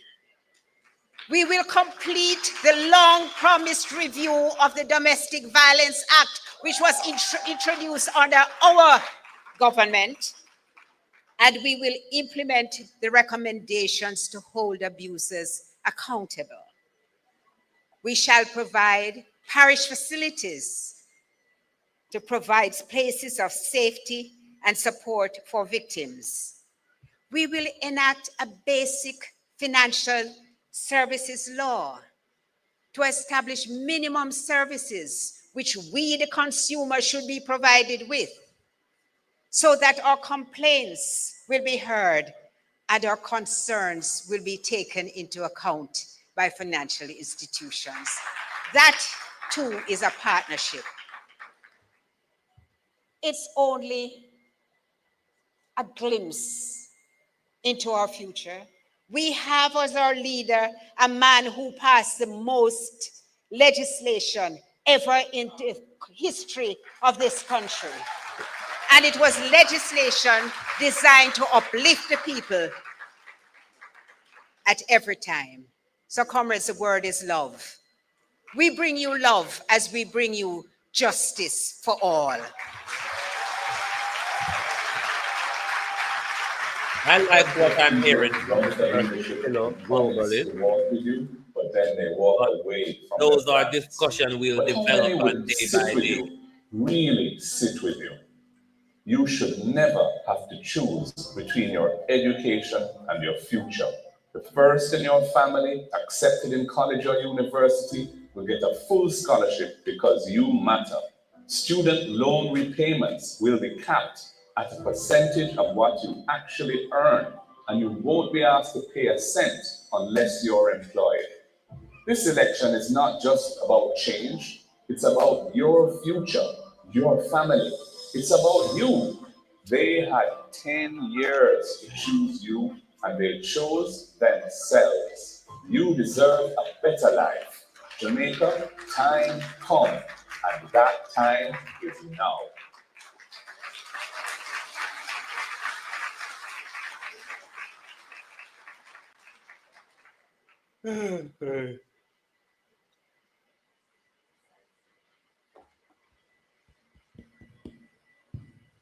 Indeed, ladies and gentlemen, that time is now. A round of applause again for the first presentation as we move through our Jamaica Love acronym. Now, one of our nation's favorite teachers is also on our slate of Elite 63 candidates. And he must be wondering why I'm sitting with the M in the acronym, because this is the modern infrastructure panel. We don't do the A, access to education, as yet. Rest, rest, trust me. On this side, we can spell Jamaica. You are indeed up next. So following behind the Justice for All conversation, we invite Senator Damian Crawford, a man known for his creativity in finding solutions, a passionate advocate in access to education for all. Senator Crawford.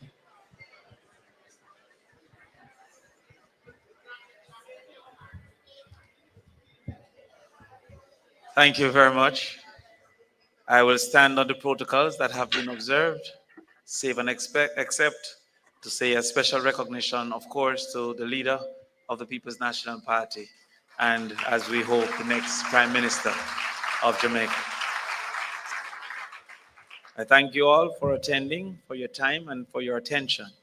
And I have been tasked with speaking to you on access to quality education.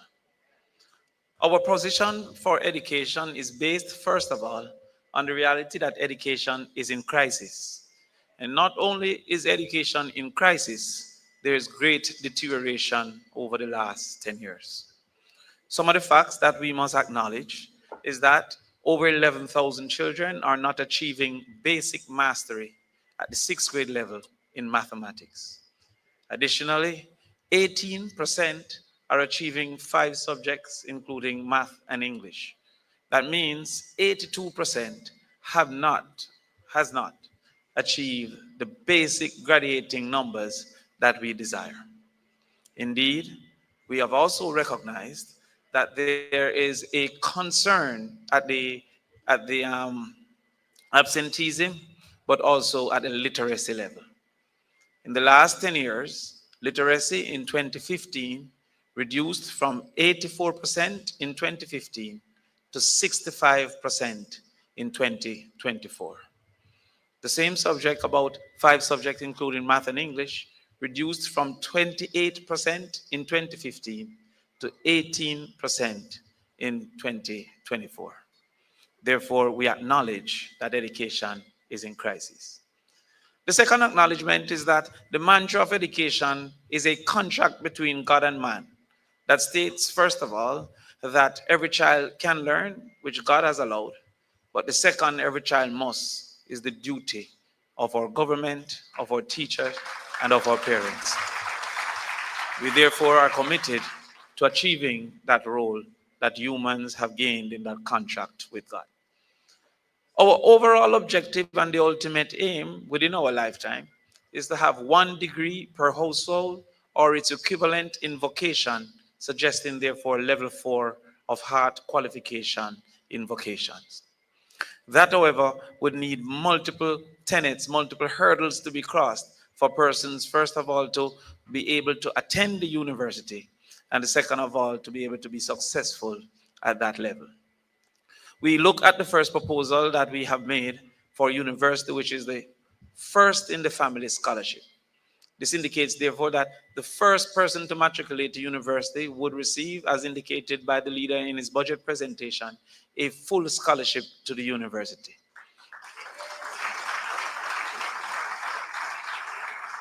We have received questions about what is a family and how is a family defined. It is simple. There are 2 definitions to the family. The first is shared ancestry, and the second is shared roof.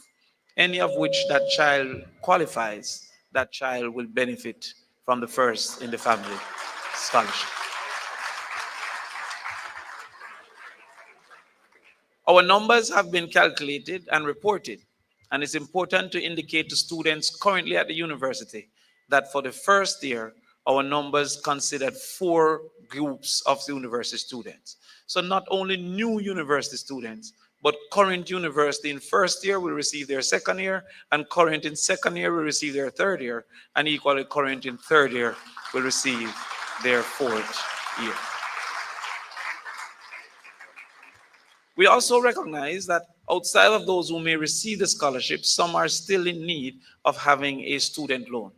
And again, as the leader has indicated in his budget presentation, which is why I'm so confused by the multiplicity of arguments that we have not proposed our plans. But the leader also stated that those persons who have applied to student loan, the payment will be tied to their income to ensure that student loan isn't an albatross around the necks of individuals who have the necessary expenses of survival. We have also indicated that for those who are not yet employed, student loan will not start until the start of employment. Therefore, there will be no requirement for payment. But before we get to university, we have to ensure that there is early exposure to children for their brain function. Research has indicated that 80% of the brain function occurs in the first 1,000 days. And to that extent, we will ensure that we work with the churches to create facilities for infant learning in each community so that we can have organized access to brain function and that improvement so our children can get that. Additionally, we recognize absenteeism as a major problem in Jamaica. Recently, we celebrated 22%, a return to 22% absenteeism, quote unquote, pre-COVID levels. Chronic absenteeism is suggested to be 10%. So we are celebrating twice what is suggested to be the chronic absenteeism levels. And this is for the general reality.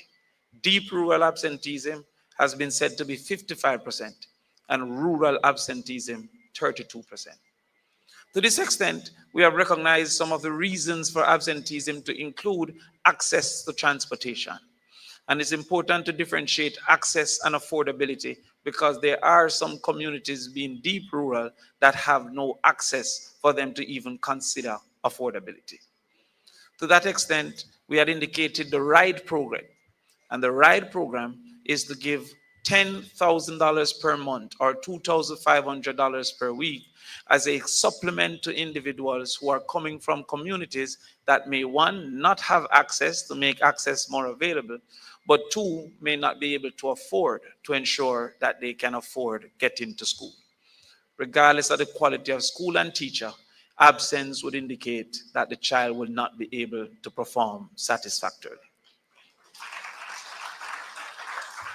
We also recognize nutrition to be a problem. And in recognizing that nutrition is a problem, we relied upon the research that said 56% of Jamaicans have food insecurity. Some graver than others, but 56%. Our current PATH program launch is targeting less than 30% of our children, indicating that approximately 26% are still not accessing the necessary nutrition that is needed.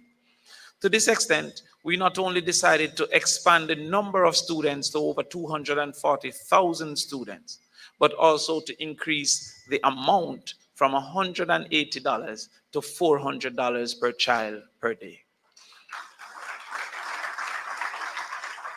The current $180 have caused for an apartheid system in education where many children on PATH have to join a separate line of segregation and divided from persons who are affording other lunches. Principals have also started to offer 3 days of lunch because the money allotted cannot provide for the entire 5 days.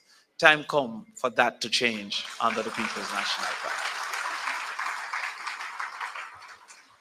We will ensure that the stories of literacy problems in high school are a thing of the past by focusing on literacy and numeracy in the first 4 years, indicating that by the grade 6, all our children should be literate and numerate with the necessary interventions to correct the necessary things for those children. We will host camps, we will host evening programs, we will host summer school to ensure that those who unfortunately have been robbed of opportunity don't remain in the lines of the level 3 and level 2, but all come to pathway 1, which is the aim for our children.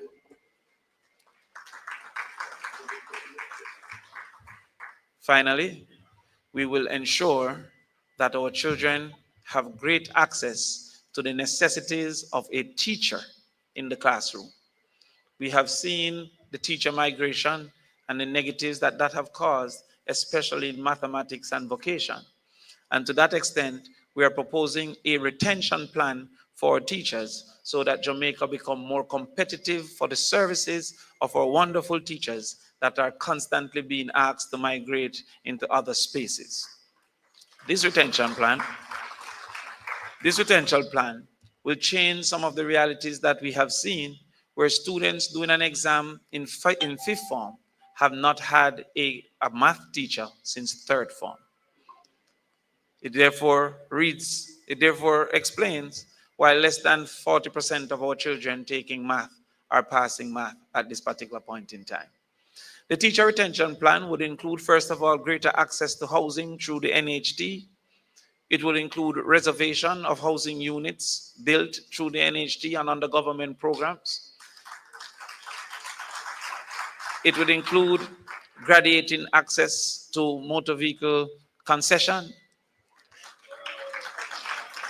It would include forgiveness of student loan for the years that they remain in the public sector. It would include internet as a tool of trade to ensure access to preparation and information. And it would include ensuring their environs, both in the classroom and the staff room, are sufficient for them to feel comfortable moving forward. We believe that our access to education plans are holistic, fulsome, and will ensure that we move the needle from just access to quality access for our children. Therefore, we are putting forward an education plan that is based on love for our children, love for our future, and love for our country. Thank you, Jamaica. Thank you very much, Senator Crawford, for elucidating how critical education is as a bridge to connecting dreams to reality. It is indeed a powerful investment. And as he spoke, my mind went to any of us having to go to the bank to get some money to make an investment in ourselves. The bank looks at the whole human sitting before that particular agent. Where you live, we need to establish that you are grounded and can be found. What is your record of earning and payment? We need to see where you're coming from to figure out where you can go. What are the full suite of resources that you will need to make good on this investment in your business? And if you need to have access to an incubator, that is done too. Our children deserve no less than a full investment in the whole life experience from infancy right up to their tertiary level education. And the People's National Party will in fact deliver. Now, as we heard that approach to scaffolding around our children, the different things that they will need to build that towering strength that of course is going to impact our economy, there is a foundation on which these things must also be built.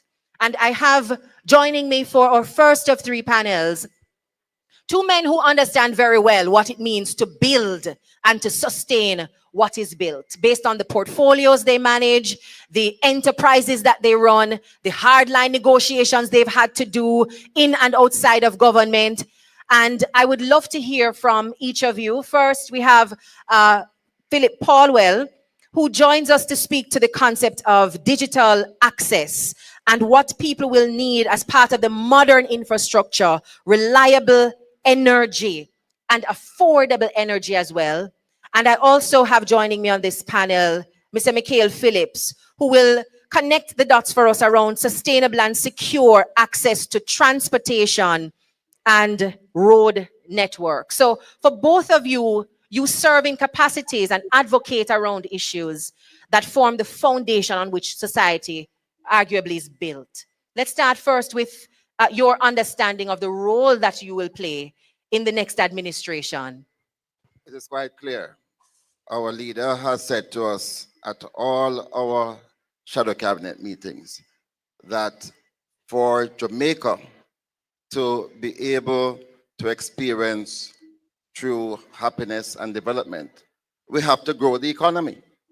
Our economy has been stagnant under this JLP administration, and you're not going to get true satisfaction from our people unless there is appreciable growth. And one of the main factors against growth so far is the uncompetitiveness of our economy. And what has driven that has been the high price of energy. In 2012, when we returned to office, the price of electricity was 32 cents per kilowatt hour. By the time we left office, it was 23 cents per kilowatt hour. Today, the price of electricity is above 40 US cents per kilowatt hour. And that doesn't only affect businesses, but it affects consumers because electricity goes into every aspect of goods and services that we produce. So we have a plan, and we have been dying to get into office to get this plan back on track. Yes, we are still exuberant about getting things done in Jamaica. Now, what are some of the elements of the plan? And we're going to be coming from where we left off, because nothing really has happened in the last 9 years in energy. We had transformed, diversify fuel sources. When we came into office, we were generating electricity, 92% of which was from fossil fuel. By the time we ended office, 60% of our fuel was being generated from LNG.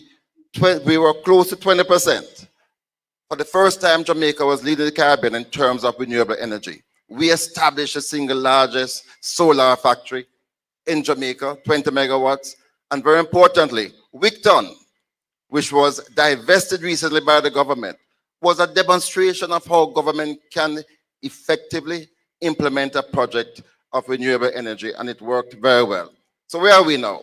We're going to build on the legislation that we passed in 2015 to modernize electricity. That legislation assumed that we would have been negotiating with JPSCO to end most of those provisions of the license that are not in keeping with a modern society by the year 2020. Mr. Vaz is just realizing now that the license is coming to an end in 2027. We wanted it to end in 2020, and we have precedent for that because it was our administration that ended the 50-year license of cable and wireless.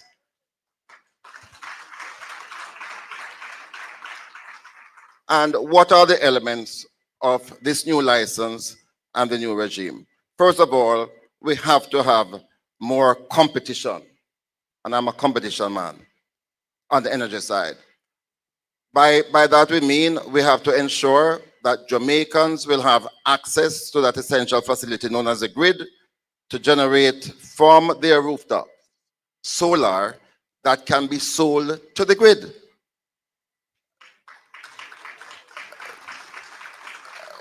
We have termed our plan Power for the People. Power for the people. And secondly, we also have to do a lot more in terms of large-scale solar generation. I'm a solar man because when we did that first solar project in 2014, the price of solar electricity was US 19 cents per kilowatt hour. Today, you can generate using the solar panels, the inverters, and batteries at below 10 US cents per kilowatt hour, and we don't have to pay for the sun. So we are going to be embarking on a revolution to bring the price of electricity down, focusing on solar energy. One element that we are going to tackle up front is the fact that so many of our people are so poor that unfortunately they steal electricity. And you and I pay for that, up to 20% of the bill. We believe that the government ought to take responsibility for assisting our brothers and sisters to meet that need, what has become for us now a real right to have electricity, because in this modern society you cannot. And we have done all the experiment, we have done the engineering, and we are going to be outfitting in many of our poorer communities microgrids using solar again to generate electricity. And I can tell you, and Florida is going to be happy with this, the PNP government is going to be building 50,000 homes in our first term. And each one of those homes will have solar facility generating electricity free of the grid. And finally, because I could go on all night, there are some inherent, I believe, unconscionable features of our system of electricity. Firstly, I believe that consumers ought to be given more power. I find it totally unacceptable that you can have fluctuating voltage that affects a person's appliances. And then when you report that your fridge is damaged, they will tell you, but if you read the fine print of your contract, you will see that we have excluded ourselves from liability. That is going to change. We are going to make those unfair terms and contracts unenforceable. Unenforceable. And because I want my brother to be able to say something, I will yield to my brother. Thank you very much, everybody. All right. Thank you very much. Philip, it's always a pleasure to hear your passion about powering our nation. Now, before we hear from Mikhail, I want to invite a member of the audience to join me on stage to pose a question to either of our two panelists. You may raise your hand and a member of the team will select who joins. While that is taking place, the hands are going up. I'll now pass the microphone, as they say, to you, Mikhail. Looking at the transport sector, quite a bit has been happening, a flurry of activities, some would say, heading into the elections. But what's important is for us to understand some of the core issues that Jamaicans have, and roads stay at the top of the agenda, whether rural or urban. We're promising road, but where are we getting money to fix road and build road? Well, let me start out by saying that where public transport is concerned, we, the People's National Party, don't consider those who participate, the investors in the public transport sector, as thieves and rapists.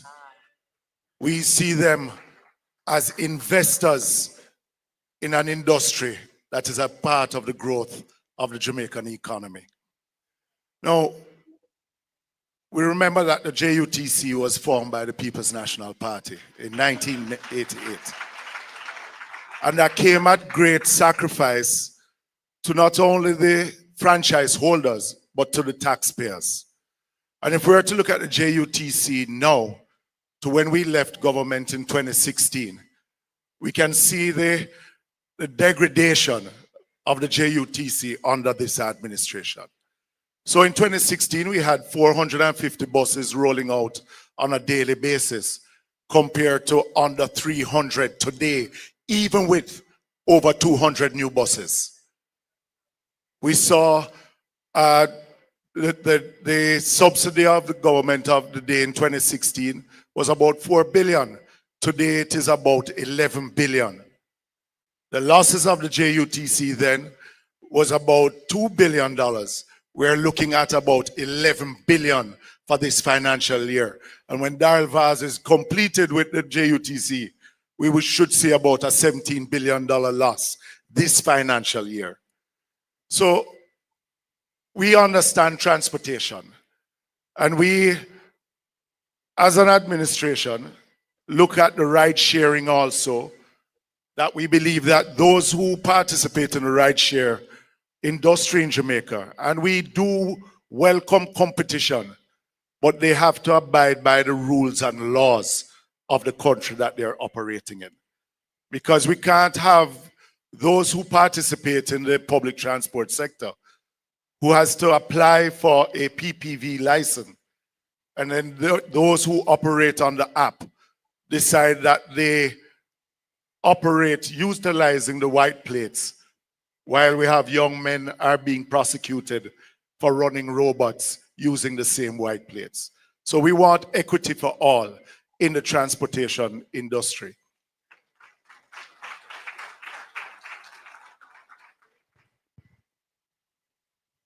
We spoke about, in my own budget presentation over 4 years ago, about the rural bus system, about how it is that we're going to have a school bus system moving 20,000 students daily compared to the 4,000 that has been proposed by this administration. And I think we need to get to a point as a country that we need to want the best for our students, for our people. We have 1 million Jamaicans that are dependent on public transport. We have to find a way in moving those persons in a first-class manner, because Jamaicans do deserve the best. So when we see the minister purchasing used buses that are 10 years old, 150,000 miles on each bus, not kilometers, miles. We have started conversation with manufacturers of the buses, those that manufacture currently for the JUTC. They are willing to come and retrofit buses from 15-seaters to 20-seaters to 35-seaters. with chassis that are conducive for our roadway. And there are many questions that are still remaining, because for $1.4 billion for the buses that are currently purchased, with the buses costing about 400 million, we ask, where is the other $1 billion going to? So moving forward, we have to look at the Kingston metropolitan area. We spoke about light rail from Portmore, Spanish Town coming into Kingston. We're talking about how it is that we build modern transportation center in rural Jamaica and all across the island, in our town centers, that can facilitate Jamaicans, not only the bus drivers and the taxi drivers, but also those commuters that have to take public transport. When we look at our roadways, we have to go back to a dedicated fund in financing our 27,000 kilometers of roads right across the island. We have proposed that looking at the lengthman system and also a road maintenance system, that we are going to be debushing our roadways on a quarterly basis, not once a year. That is being done now. How it is that we get grade 3 contractors and grade 2 contractors involved in a road maintenance program, that we will be maintaining those roads on a quarterly basis or half-yearly basis as the finances can afford to. But we see not only the construction of highways and the development of highways, but how it is that we rehabilitate our roadways in the interlands, in the interior of our country, where the majority of Jamaicans do reside. We see that as an important point to the development of the country, not only to agriculture, where we'll have to now partner with the Ministry of Agriculture, not only developing farm roads, but how would we develop community roads? Because not only getting it from the farm, but from the farm to market is also important. So we see road development as a major plank of the growth of the economy, but how it is that we move persons from home to work, home to school, and home to enjoyment, and for a better life for those in the interior of our country.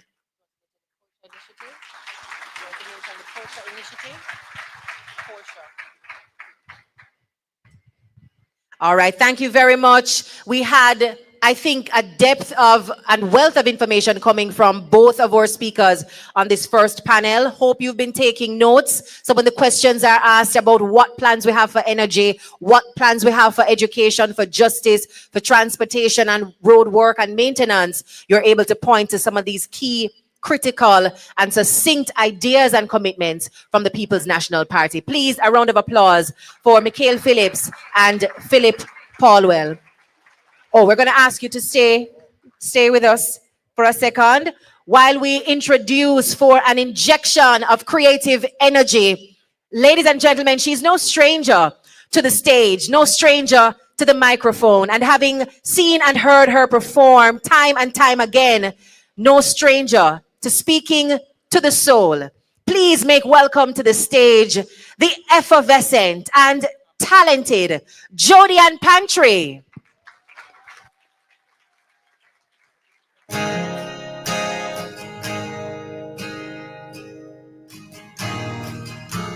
Good night, everyone.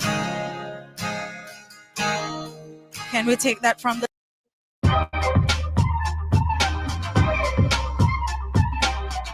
Don't you hold some more, 'cause I can feel your love. I can feel your love. Thank you.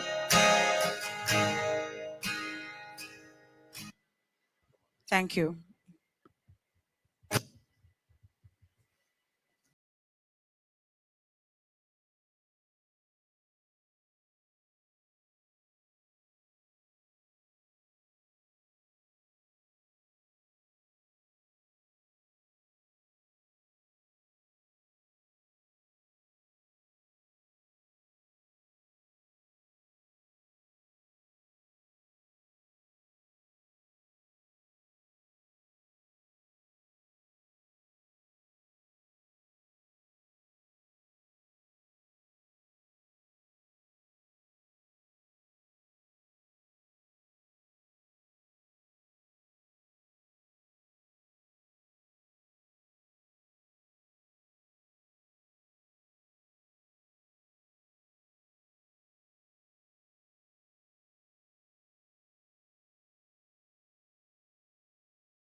that we are able to take, we will sing of the goodness of God. Oh, I'm gonna sing of the goodness of God.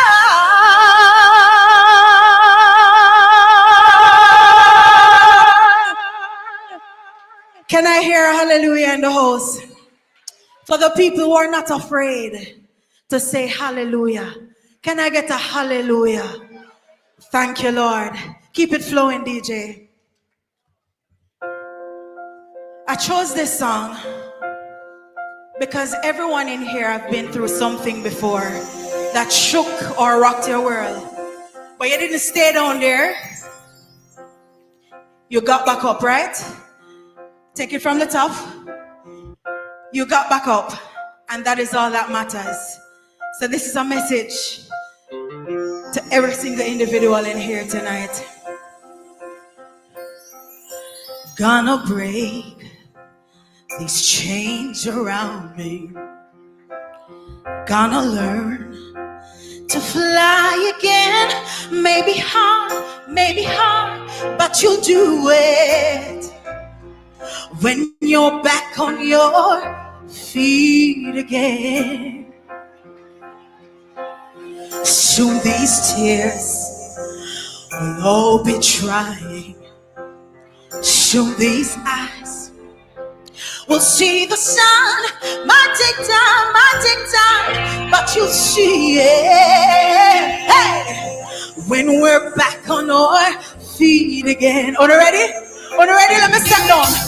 When I'm back on my feet again, I'll walk around down the street again, and they'll all look at me again. Hey, and they'll see that you're strong.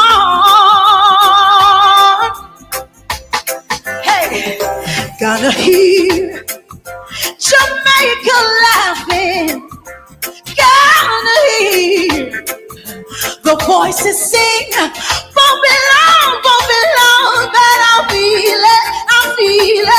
feel it when we're back on our feet. Everybody stand on your feet, when I'm back on my. Hey, I'll walk around down the street. All right. Hey, won't be long till I hear it. Everybody, when we're back on our feet again. One more time for the chorus.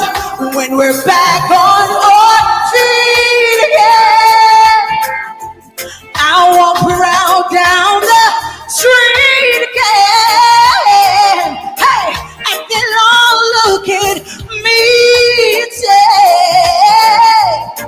you were very, very strong.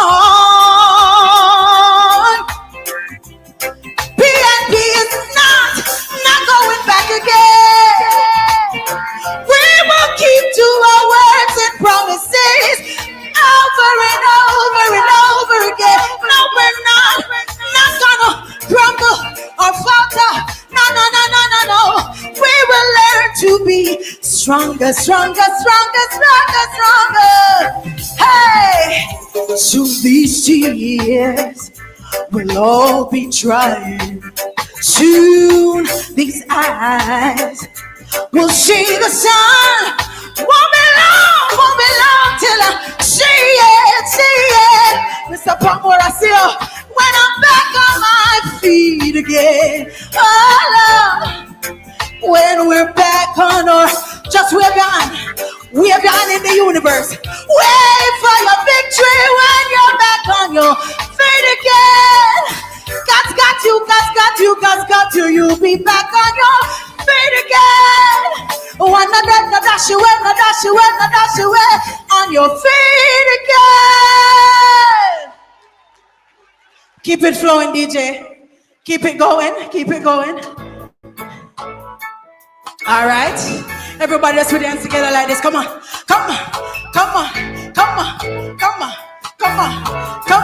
Are we exiting together no, don't worry, sure about it.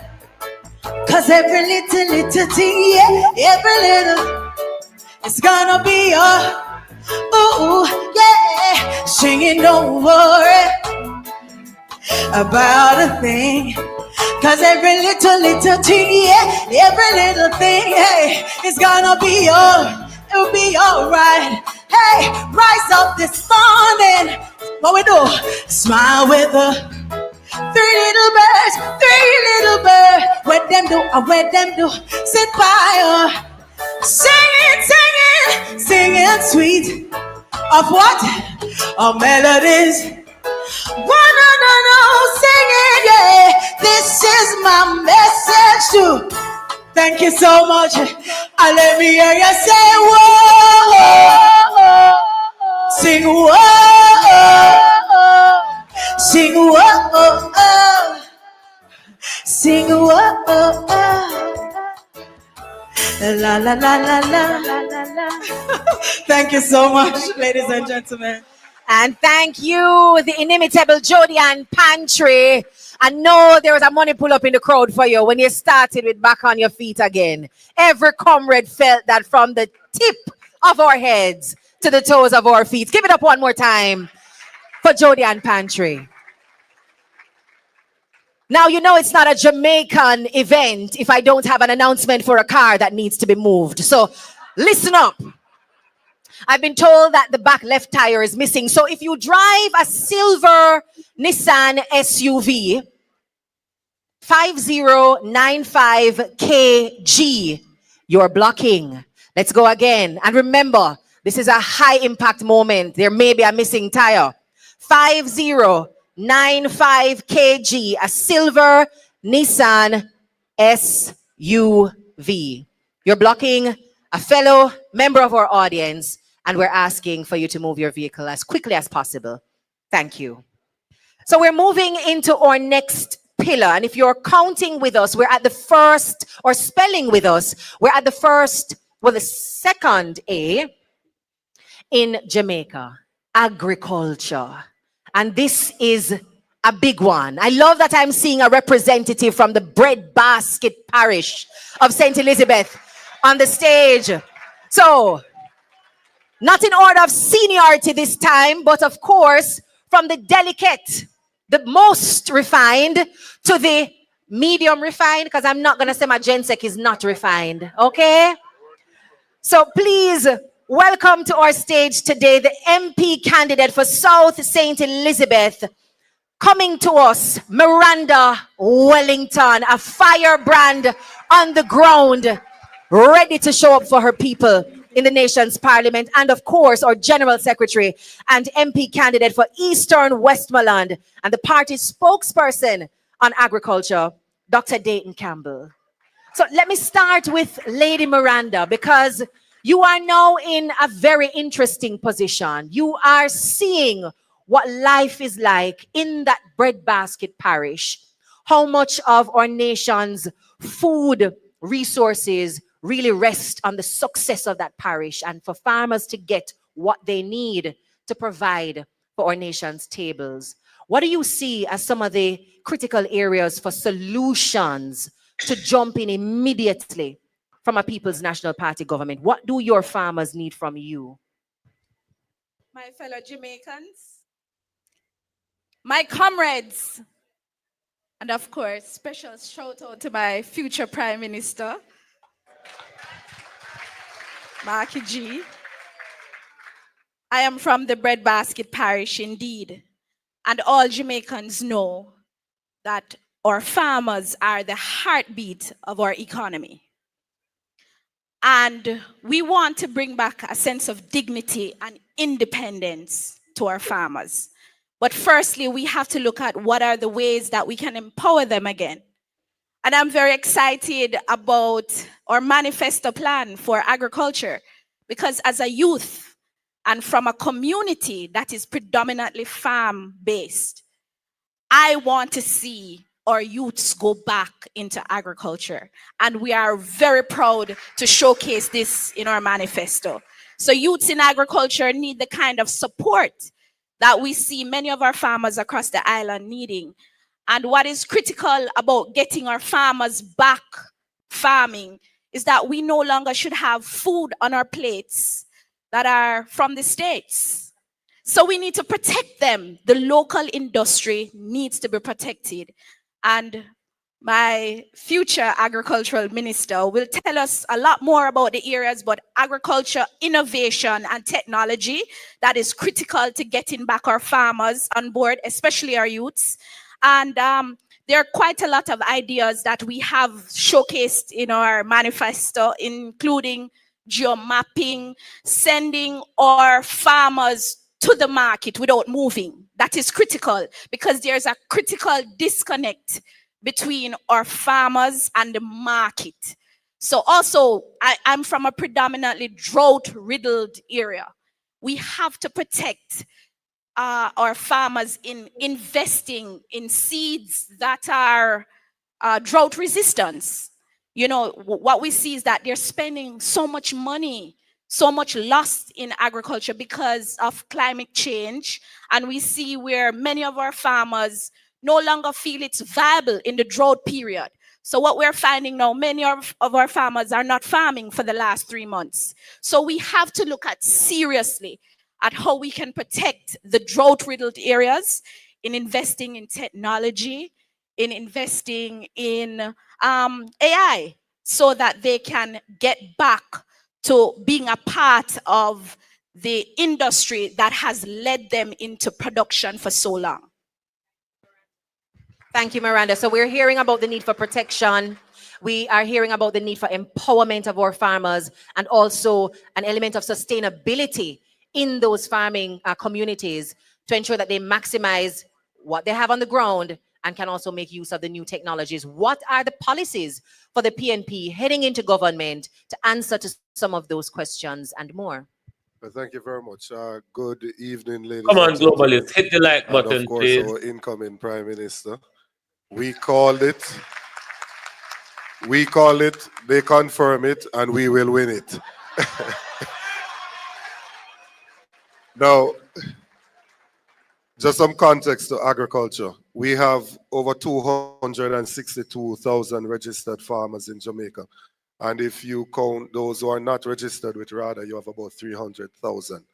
It is the main economic activity in rural Jamaica, accounting for 80% of the economic activity. We do have some challenges. 80% of the persons who farm, they're on 5 acres or less. And we developed some agri-parks a few years ago that has all of the infrastructure, the road, the irrigation, the drainage, and we only have 30% of the lands within the agri-parks currently under production. In terms of post-harvest loss, that is at 30%. And when you look at the arable lands that are irrigated, only about 15% of those lands are irrigated. There are several challenges that our farmers have, and we have put forward some solutions to address those at the root. And one of the proposals is to ensure that we put an agricultural development fund in place. That will not see our people paying any new taxes. What has happened over the last 10 years is that the food importation bill in Jamaica has moved from 834 million US dollars per year to 1.6 billion US dollars, a 100% increase. And that is both in the monetary value and also the tonnage, which has also increased by a similar amount. From the taxes that we collect on those, whether it is the CET or it is the additional stamp duty, we are going to take a percentage of that, and that is what will put the funds in the Agricultural Development Fund.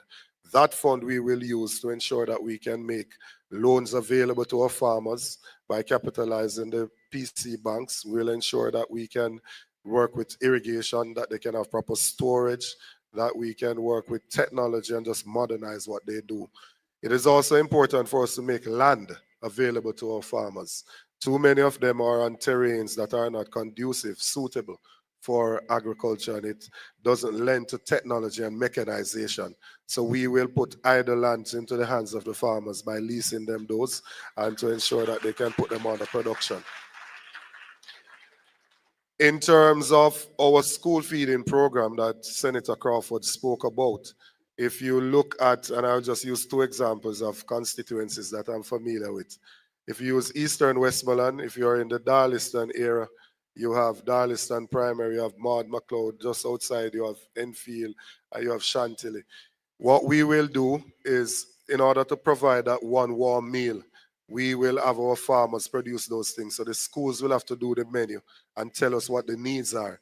So they would say to us that this school is going to require 500 pounds of Irish potato or 300 pounds of pumpkin or X amount of pounds of callaloo. And then we will send our local farmers to go and produce those things, and they will have a guaranteed market in the schools. We're going to spend $9 billion on that. So that will ensure that we are not only giving a nutritious meal to the students, but that the local farmers are also benefiting from our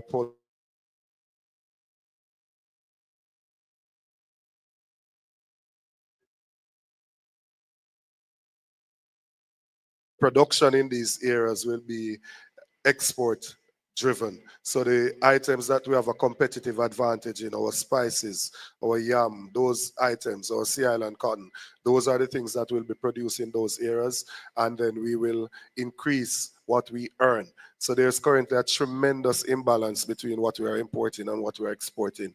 And we plan to ensure that agriculture can be that thing that people can generate wealth from the soil, and they can actually, by being involved in farming, they can break the shackles of poverty.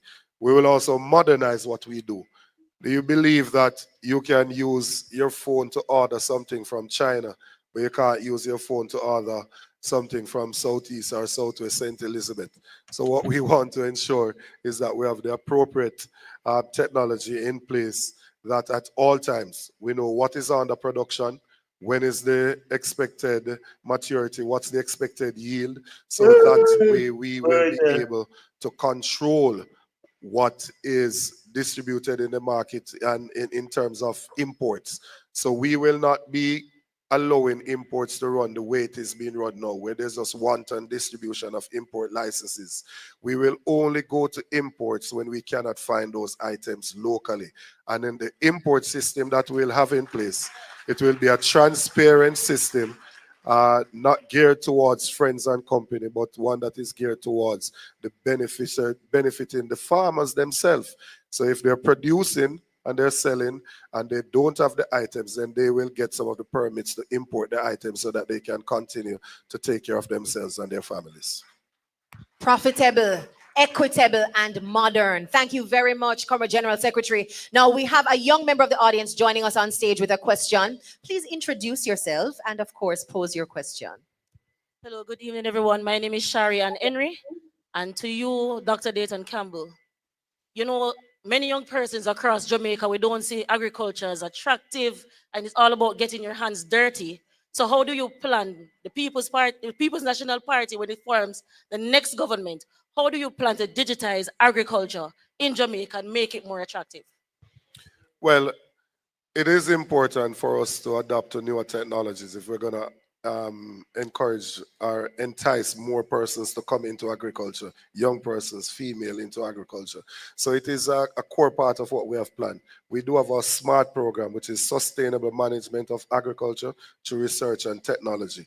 So if you look at a youngster that would be out there now watching their parent plant an acre of lettuce, if that person was to use a hydroponic system, which doesn't involve soil at all, because what you need for things to grow, you need three things. You need sunlight, you need hydration, and you need nutrients. So by using a hydroponic system, if you set up, say, a 5,000 plant hydroponic system, and lettuce on the hydroponic system would take 5 weeks for it to mature, as opposed to 10 weeks in the soil, you would be able to plant 1,000 seedlings each week, and therefore after 5 weeks you'll start reaping 1,000. If each comes to a pound, you'll be reaping 1,000 pounds per week.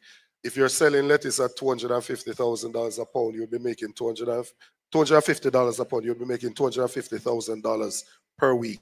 So by showing young people these numbers, having the Agriculture Development Fund that can assist them with a start in setting up their infrastructure, we envision from that we'll be able to entice more persons to get involved in it. We'll also be focusing on backyard farming and urban farming so that more people can see the value of agriculture and can produce things even for their household needs. So it is something that we'll be working with the schools to just change the mindset. We were taught in a way that it is when you fail that you take up agriculture. A common saying in country is that, the children don't make it and say, "Me have two farm for fear," or whatever it is, to suggest that it is when you do not excel academically, you go into farming. We want to change that mindset to make agriculture into a real career choice and show that you can generate wealth from it. Dr. Campbell, I just wanted to add to that. We need to invest in value-added product. And a part of our manifesto is that we'll be looking on crops that are in excess. And we have to look at the other ways to make it profitable, because many of our young farmers may not be interested in the dirt farm, but the value-added products, such as our canning goods, teas, seasonings. And we have to look at the juices, the secondary level to production in agriculture. And I just wanted to add to that also, we have to look at the fact that we have to give our farmers a start again. We have to make them accessible to better loans in our credit unions.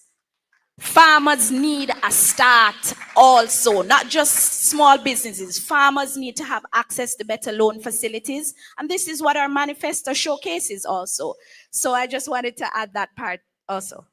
Thank you. Thank you very much. And thanks as well, Sharian, for posing a question from the audience. I think everyone here is stimulated and even more curious to scan that QR code, download the full manifesto, and put each of these conversations into context for what's happening in your community and your constituency. Sharing as well that we will be sharing in a sort of drip fashion, strategically, new elements of the manifesto. So we have the full manifesto available tonight. And of course, we'll have it in audio version. And then in another couple of days, you will be exposed to Manifesto Light, which is not the light version of what we have ready tonight, but quick bursts of information on new, fresh policies and ideas. So when it's time for Manifesto Light, I want to make sure your belly is full from the Manifesto Heavy, so that we can have dessert together and explore what more is in store with the PNP. Thank you very much, Miranda Wellington, Dr. Dayton Campbell, and Sharian Henry. We're asking you to stay on stage as we make welcome another member of the creative and performing arts industry. Her name on her birth certificate is Janelle Owens, but as a performer, you may call her Yinga. Please welcome our violinist this evening, Yinga.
The applause going, ladies and gentlemen, for the young, creative, and talented Yinga. Now, our next pillar focuses on building Jamaica's economic strength through innovation and industry. And I hope you've been pacing yourself. Justice for all, access to quality education, modern infrastructure, agriculture, and now we are at innovation and industry.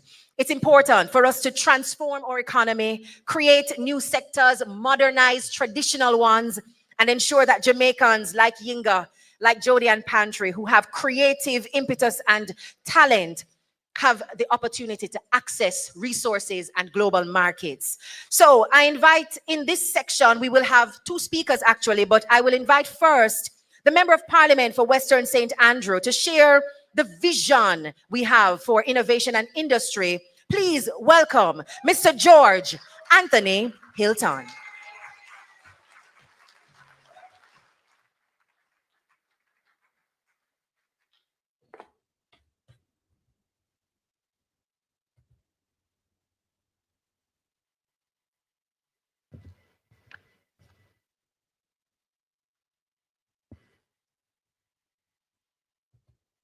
All protocols observed, and I want to specially recognize our next Prime Minister, Mark Jefferson Golding.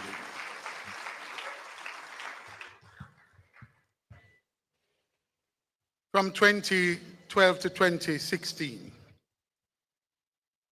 the last PNP administration introduced to Jamaica in a fundamental way the concept of logistics as a functional area of the economy and the logistic hub as a strategy for economic growth. The next PNP administration will be making more complex and to point out the connection between the supply chain and the value chain and to drive industry in the process. So I'll be focusing on innovation and industry. So ladies and gentlemen, imagine for a moment that you're standing at a crossroads. Behind you lies a path we have walked for 63 years, a path paved with bauxite dust and tourist footprints on the sands of our seashores. Ahead of you stretches a new highway, one that we must build together. The question isn't whether change is coming to Jamaica. The question is, will we lead that change or will we be swept along by it? The only certainty in today's world is uncertainty. Global disruptions have become our new normal. But here's what I know about us Jamaicans. We don't just survive disruption. We dance with it. We turn crisis into creativity, challenges into championships. Let's be honest with ourselves. Our bauxite reserves won't last forever. Tourism, as wonderful as it is, leaves us vulnerable to every hurricane, every global pandemic, every economic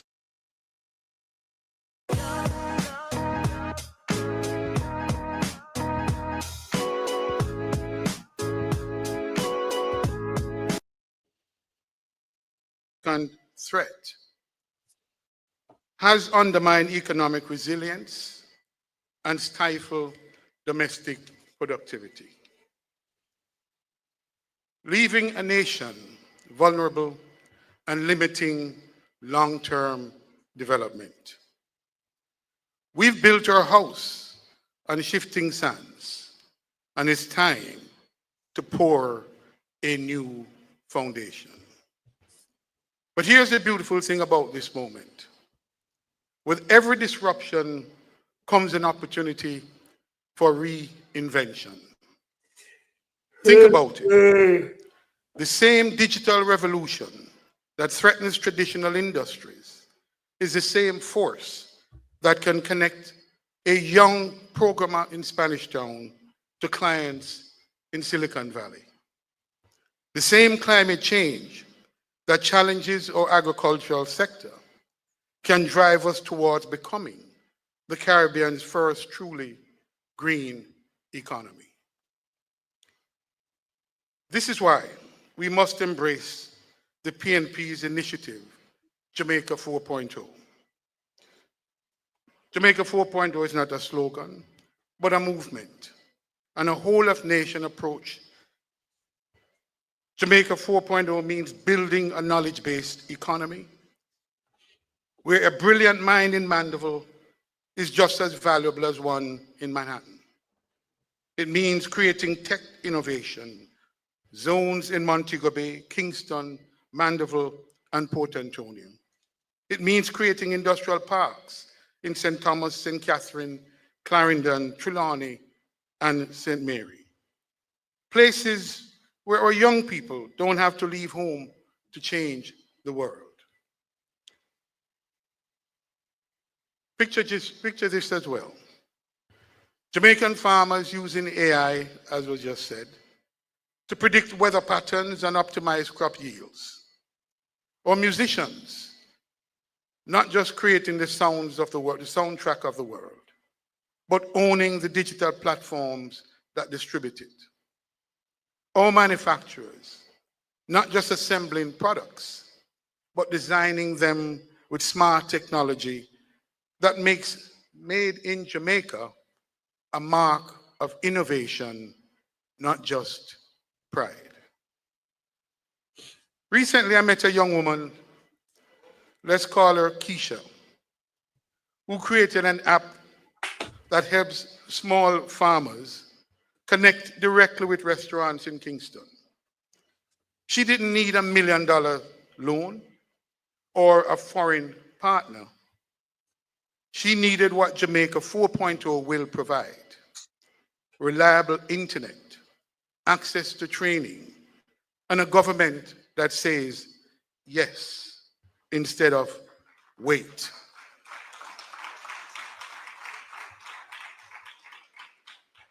But transformation is not magic.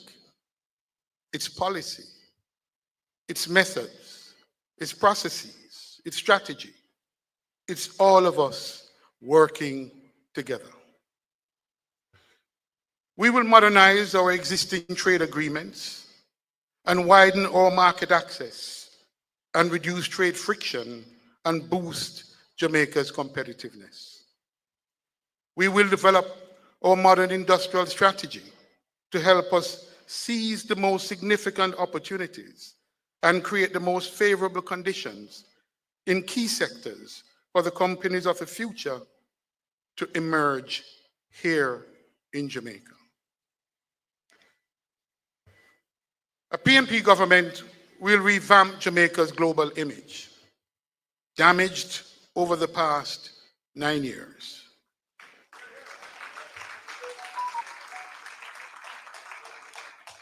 To promote Made in Jamaica as a badge of quality and reliability, and launch an aggressive country branding and investment promotion campaign.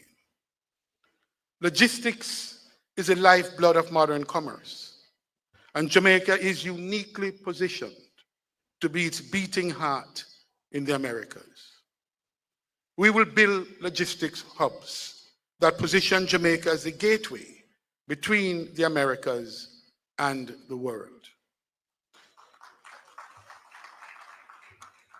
We will create over 100,000 direct jobs and 400,000 indirect jobs, not in 5 decades, but in the next decade, anchored in a bold SEZ infrastructure strategy. We will modernize agriculture, as was just discussed. So our farmers don't just grow food, they grow opportunity, wealth, and food security for all. We will establish a National Logistics and Supply Chain Council and National Innovation and a National Innovation Fund, because every breakthrough starts without someone who dares to dream differently. Let me say it clearly.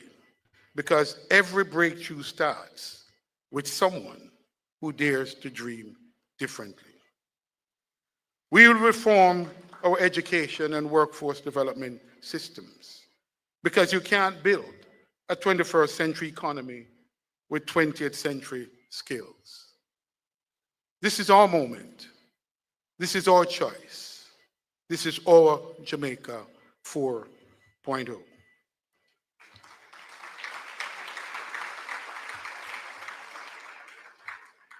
We won't just extract, we'll create. We won't just survive, we'll thrive.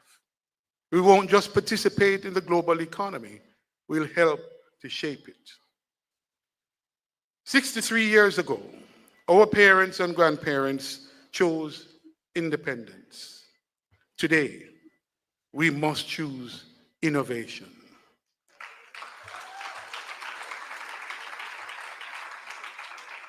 They chose to govern themselves correctly, I may add. We must choose to grow ourselves. They dreamed of a free Jamaica. We must build a sustainable economy with inclusive growth and opportunity for all. Jamaica 4.0 isn't just our economic plan. It is our promise to every child who dreams of building something great without leaving home. It's our commitment to every entrepreneur who sees opportunity where others see obstacles. It's our covenant with generation yet unborn. Ladies and gentlemen, the era of extraction is ending. The age of innovation has begun. And it starts with us here today. Welcome to Jamaica 4.0. Let's build our future together. I leave you with the following video presentation, 2 minutes video presentation. The future of Jamaica 4.0, logistics hub implemented. Time come.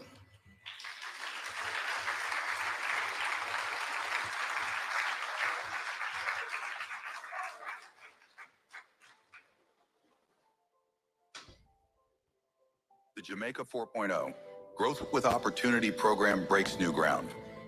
In today's market climate, countries no longer compete on products or services alone, but on their contribution to the global value chain. Goods and services are no longer produced in a single location. They are assembled and delivered across a network of territories, each adding value to the final product. This global value chain is driven by opportunity. Jamaica's government must therefore create an internationally competitive business environment to join and thrive in this chain. Policy decisions directly influence foreign direct investment and, by extension, impact both local and international investor confidence, especially among multinational corporations.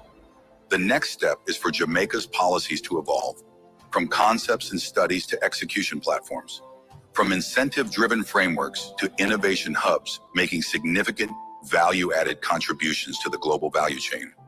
Only then can Jamaica become a catalyst for a new kind of business environment that delivers widespread local prosperity.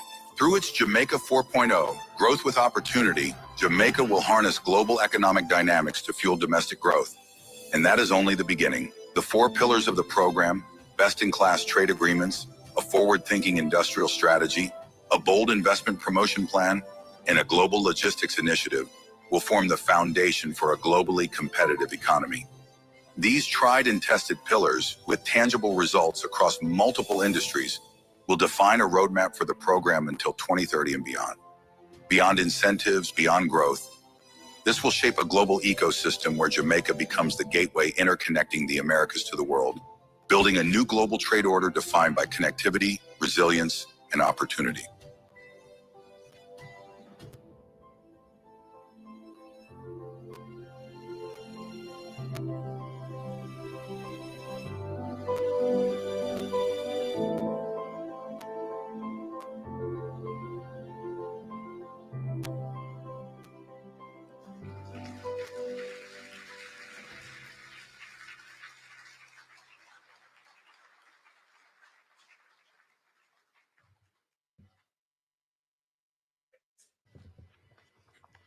And now I have the privilege of introducing one of our young, vibrant candidates, Miss Danishka Williams, Southwest St. Anne, to address culture and the creative industries.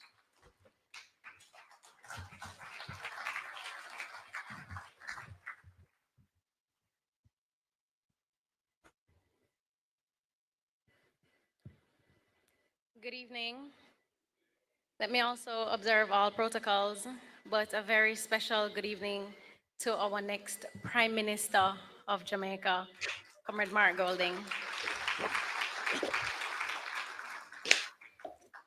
Jamaica's cultural identity is one of our greatest treasures and one of our most valuable assets globally. From the pounding heartbeat of reggae and dancehall that moves people from here in Kingston to Tokyo in Japan, to the bold colors and textures of our fashion, from theater that brings stories to life, to dance floors that unite strangers in joy, from the wisdom of our storytellers and the brilliance of our designers, our culture carries the spirit, the voice, and the vision of our Jamaican people. Culture and the creative industry can no longer be viewed as just a matter of pride. Culture and the creative industry has to be viewed as an area of opportunity to help our Jamaican people thrive. The global creative economy is valued at more than 3 trillion US dollars. Yet we know that in Jamaica, with our passion, our unmatched talent, and our originality, our Jamaican people deserve better. They deserve more.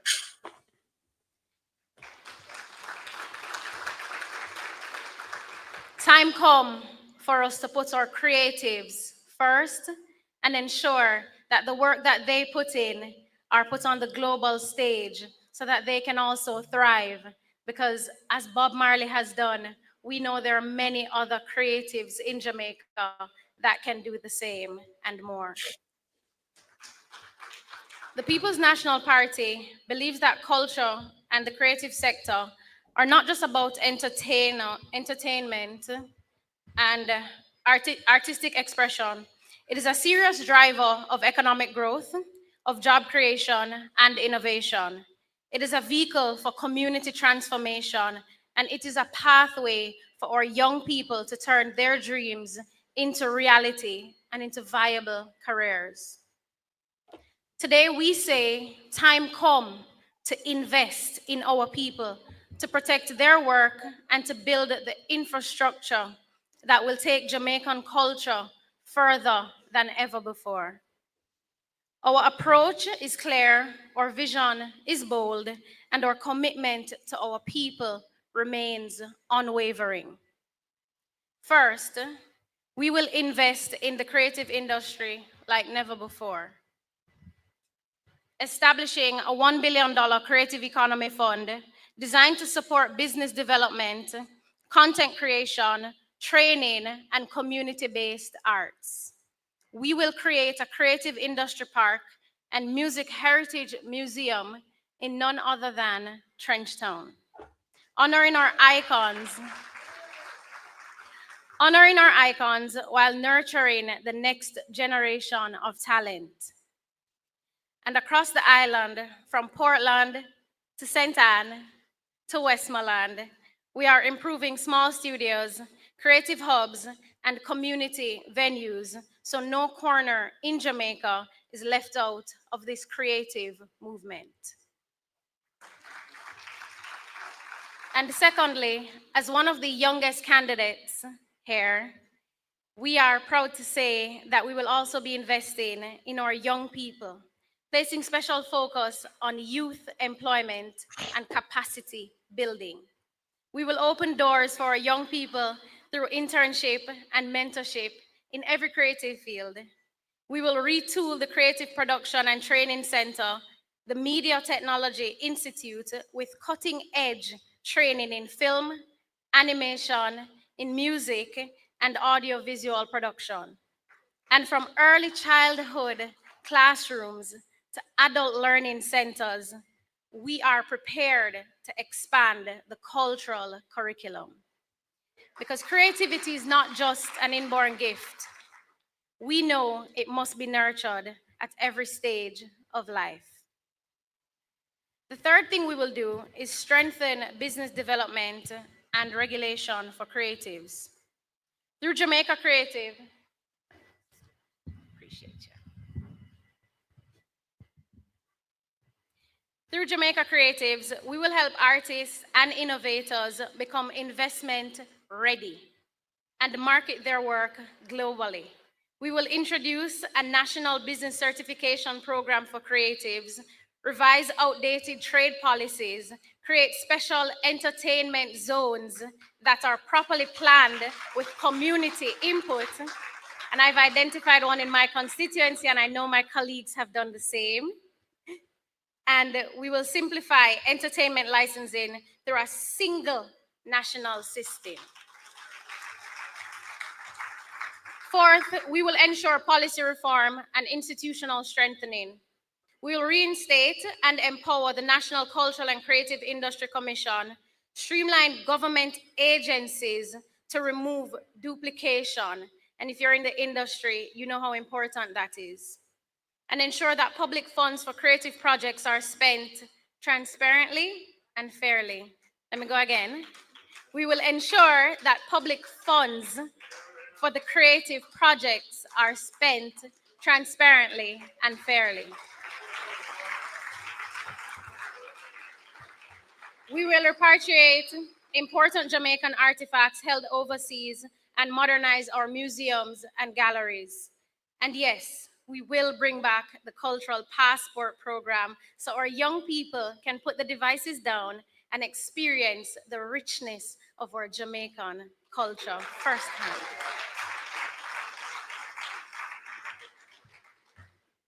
We have a plan to bring culture and tourism together, finally, in a way that benefits our communities.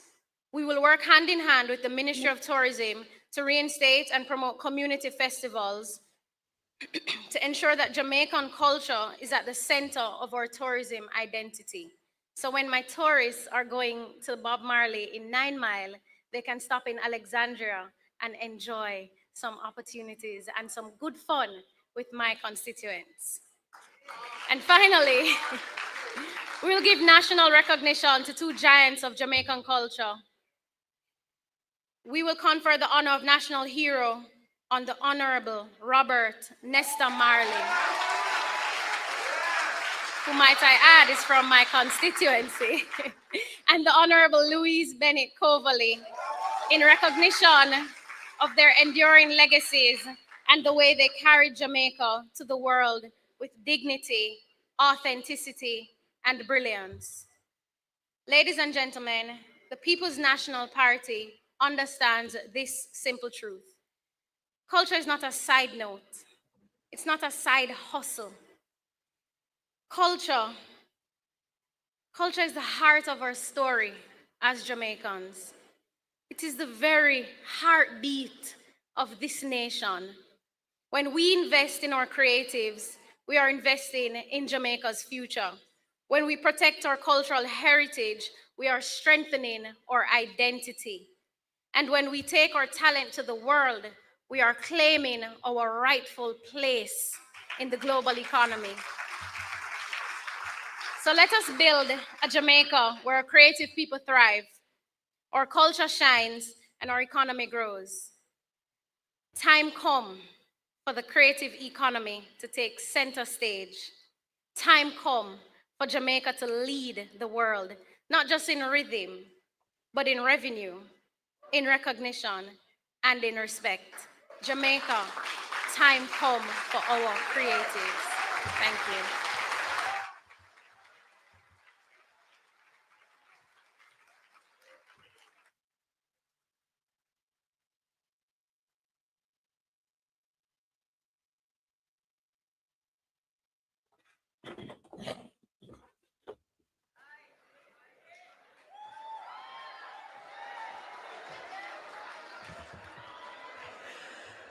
Ladies and gentlemen, I could not have said it better to round out that conversation on innovation and industry.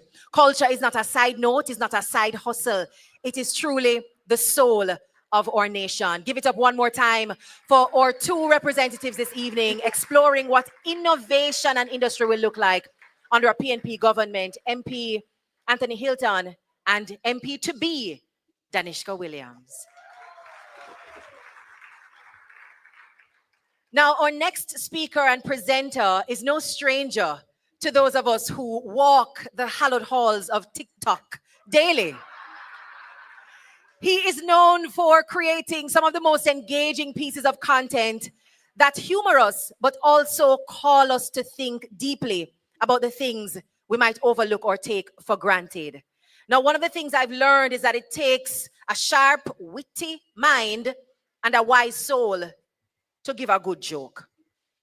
So fun and joke aside, our next speaker is a serious leader and he is deeply committed to not just reforming and tinkering and fiddling with our healthcare sector, but transforming it entirely, prioritizing a patient-first approach to how we treat with our vulnerable populations, and not just centering on healing the sick, but a focus on prevention and wholesome wellness.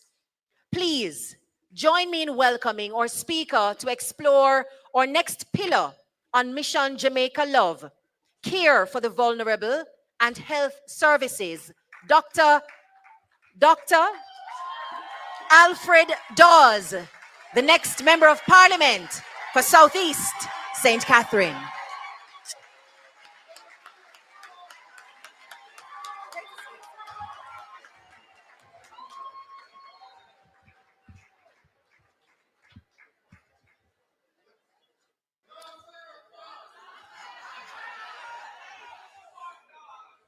All protocols observed. A special greeting to the next Prime Minister of Jamaica. Comrades and Jamaicans here and online, good evening. I am not here tonight to sell a manifesto. I'm here tonight to invite you on a journey. It is a journey of creating a world-class healthcare sector. It is a journey towards good healthcare with dignity, where you are treated like and feel like Smaddy Picnic. It is a journey to reform healthcare because for too long we have been kicking the reform can down the road, and now we are at the end of that road. We are reforming healthcare to meet the needs of the people, not what looks good with optics and marketing. The people have suffered long enough. They have cried too often. Billions spent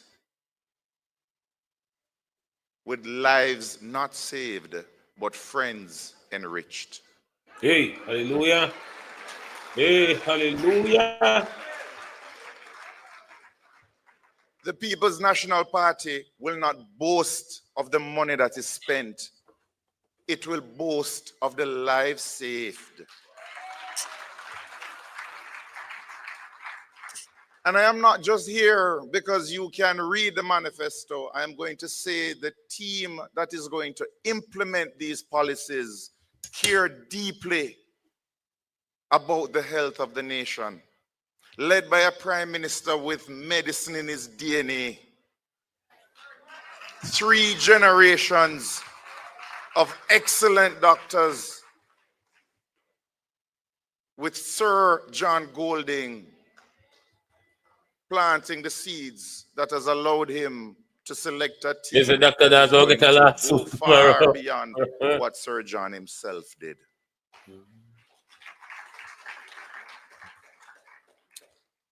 I have been the doctor who decides who gets a bed and who gets to sit in a chair for days because there are no more beds.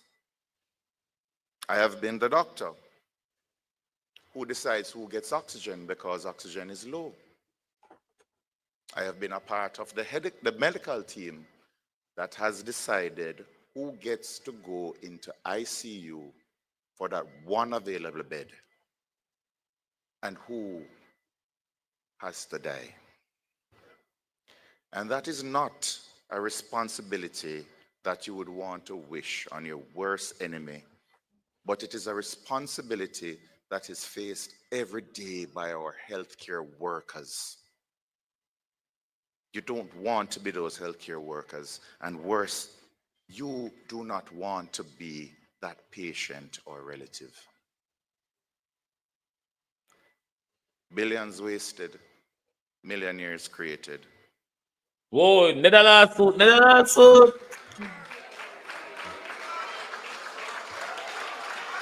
Come with your lawsuit mouth tonight, Dr. Daz.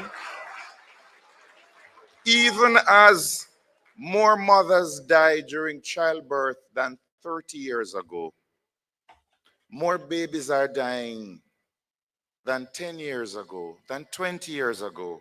More Jamaicans now are suffering under this healthcare sector. And the tears of the grieving relatives for those who have passed demand change. It is not through infrastructural projects, not an ivory tower at the University Hospital of the West Indies, when so many clinics and hospitals lack staff and basic equipment to care for those who come to their doors. The needs of the patients and the staff need to be addressed and not the needs of the politician. It cannot be that policies are guided by ribbon cutting over service. Nothing short of comprehensive reform of the entire healthcare sector is acceptable. The regional health authorities, over 20 years now, we know that there is needed some level of reform, and we will make those painful reforms. We will change administrative functions. We will fix the wastage of money. We will drill down on the procurement issues that are facing the Ministry of Health.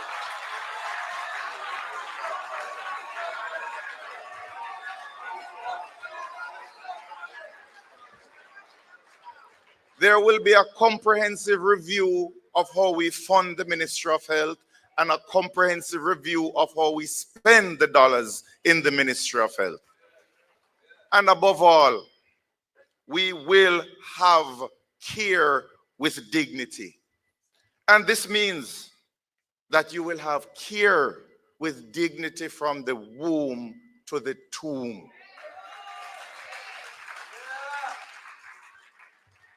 The political will is here tonight, Jamaica. I feel it in the room. It can be done. It will be done. So I invite you, Jamaica, to journey with the PNP as we reduce waiting times for surgeries in A&E departments, in clinics, where we move patients out of chairs into beds, where we save mothers from dying in labor with improved antenatal care rather than blaming the mothers.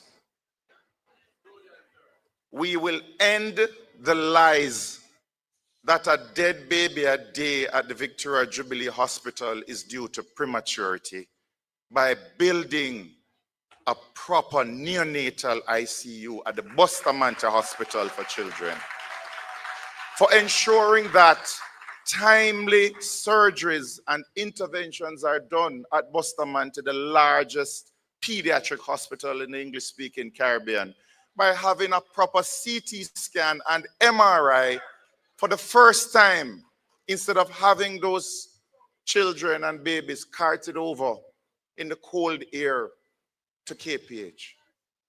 It is a pledge, it is a promise, it will be done. Join us on a journey towards improved emergency services with proper ambulances, where we will allow patriotic Jamaicans, families, businesses to adopt an ambulance and take care of the maintenance, so that ambulance will always be on the road and available in the case of an emergency. Can send ambulance for go. Join us as we improve radiology, where every parish hospital will have a CT scan, where we will improve dialysis so you don't have to cut the costs and allow yourself to be poisoned a little bit more rather than get the treatment you deserve if you have kidney failure.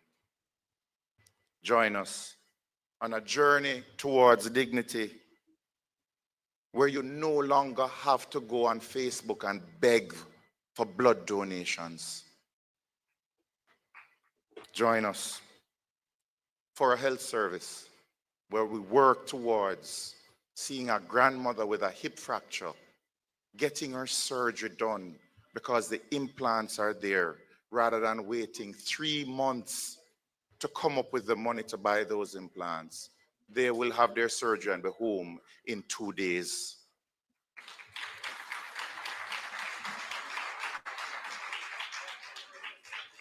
We are on a journey to create a primary care sector system, where if you can't afford to go to the clinics will come to you with home visits through community health aides, where you will be screened, and we will manage the diabetes better. We will manage the hypertension better, so that we will have less strokes, less amputations.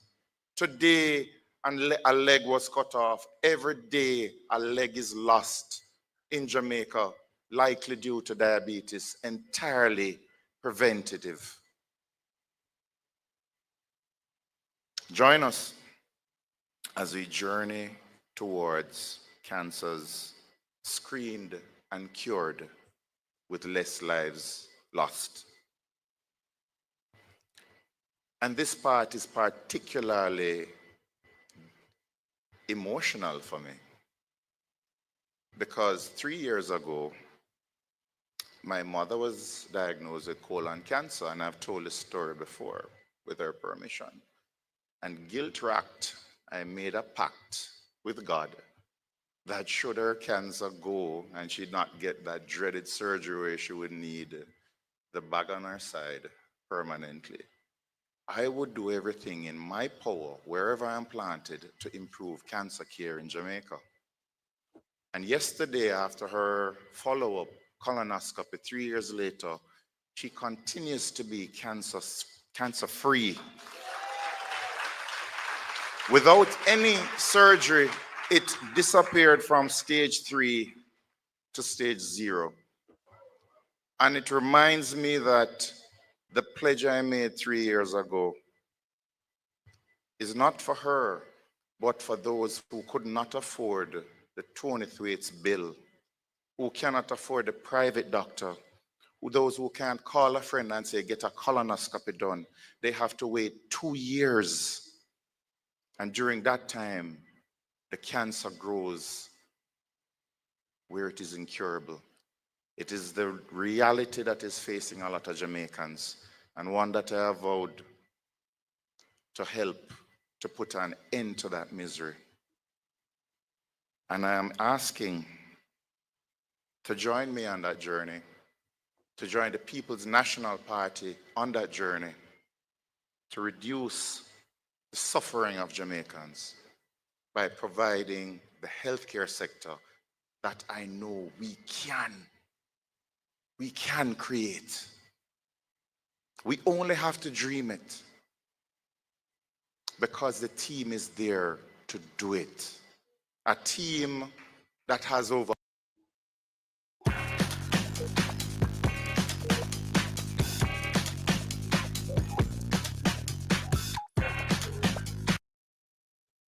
saddled by debt and austerity. I know, Jamaicans, that you are hurt angry and disappointed with the healthcare sector. But it is that same hurt, anger, and disappointment that gives us all hope. Because now you are demanding, for the first time since universal adult suffrage, that health be a priority in a general election. And with this awesome responsibility of who forms the next government hanging over both parties' heads, it is for Jamaicans to choose the team who they believe cares more about their health rather than the gimmickry and the ribbon cutting.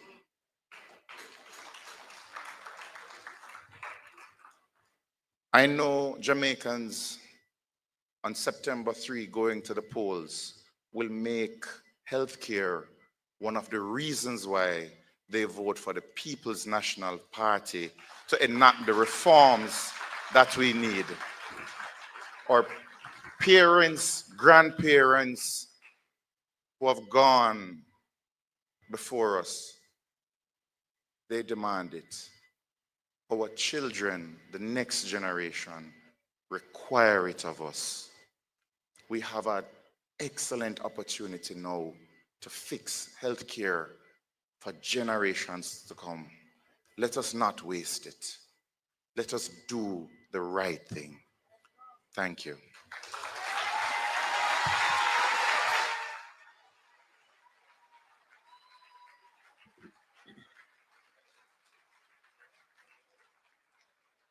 Must Dr. Campbell go come next? No, agriculture do already, isn't it? Yeah, what's the next? The man for the mission and the moment, ladies and gentlemen, you heard it for yourselves from Dr. Alfred Dawes. For us, as a People's National Party, health is more than just hospitals and medication. It's about the human being, or Jamaican brothers and sisters, mind, body, and spirit, supporting them through wellness and long, healthy lives. One more time for Dr. Dawes. Now, before we move to our next pillar, I want to take a moment to reflect on the values that have to guide us as leaders and citizens. At the heart of good governance is integrity, a commitment to serve with honesty, fairness, and respect for every Jamaican. These are not just political ideals, but they're promises that we're making to our country, a pledge, if you will.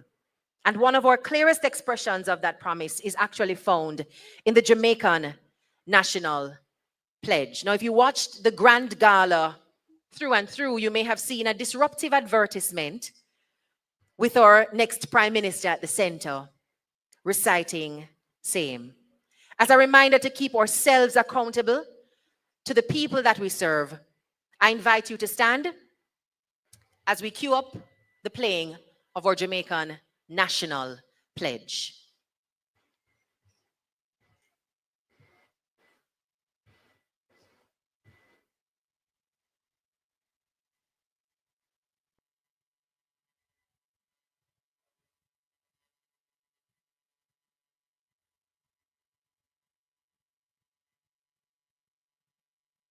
God and all mankind, I pledge the love and loyalty of my heart, the wisdom and courage of my mind, the strength and vigor of my body in the service of my fellow citizens.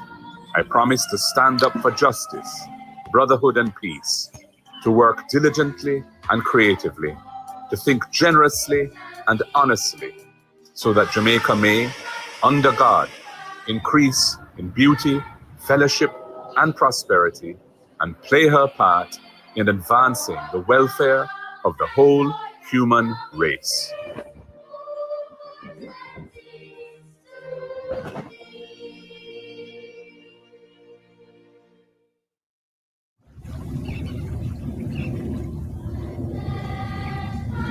Before God and all mankind, I pledge the love and loyalty of my heart, the wisdom and courage of my mind, the strength and vigor of my body in the service of my fellow citizens.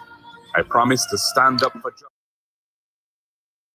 Next pillar, the final A in Jamaica, as we explore Mission Jamaica Love, accountability in governance.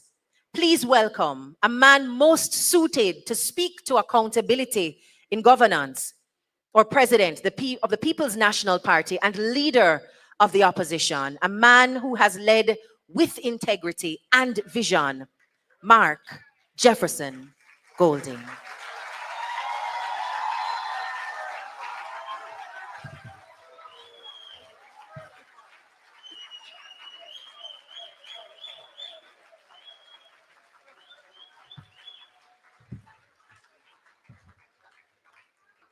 Thank you very much, Christel.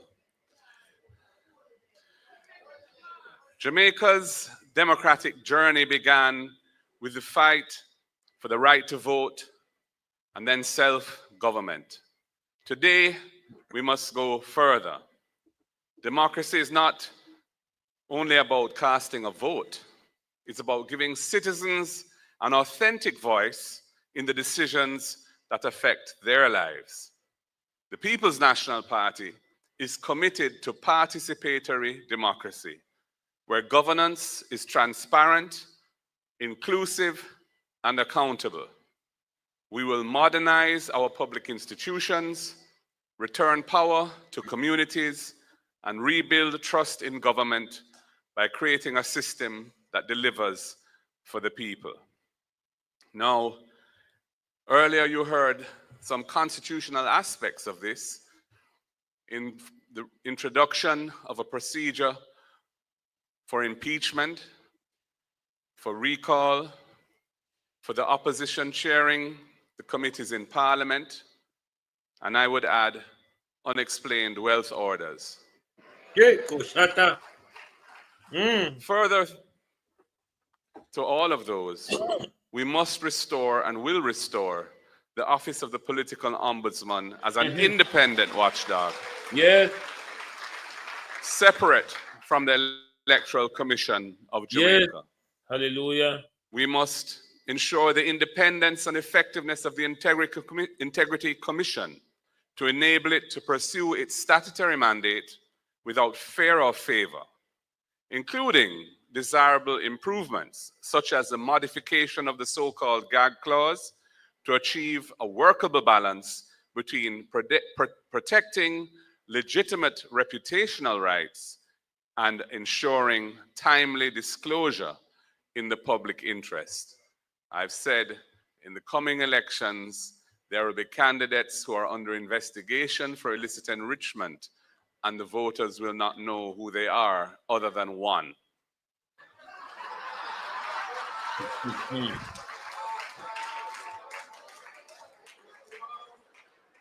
We will strengthen the oversight committees in Parliament, including by enacting mechanisms that facilitate the participation of civil society and other non-state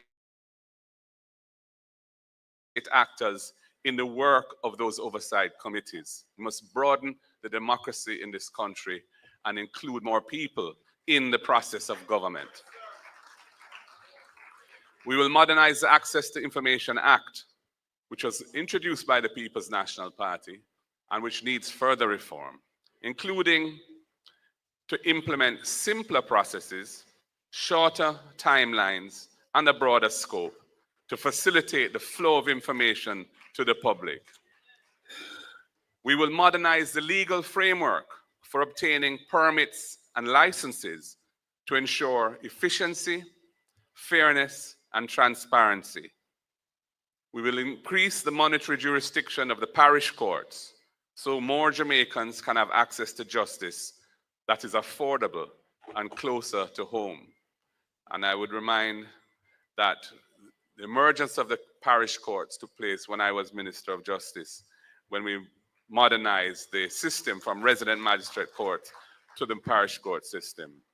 And we will hold public dialogue on the National Sex Offender Registry to ensure a balance between public safety and rehabilitation of offenders, because the society is calling for that.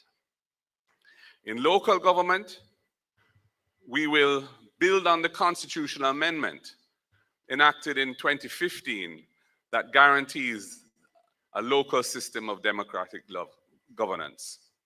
We will review the 3 strategic laws that we passed under Portia Simpson Miller: the Local Governance Act, the Local Government Financing and Financial Management Act, and the Local Government Unified Service and Employment Act, with a view to making necessary adjustments followed by full enforcement of their provisions, which has not happened yet.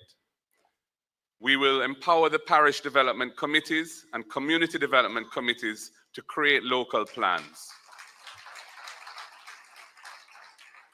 We will shift focus from constituency politics to community development by expanding the powers of our municipal corporations to make a difference in local people's lives.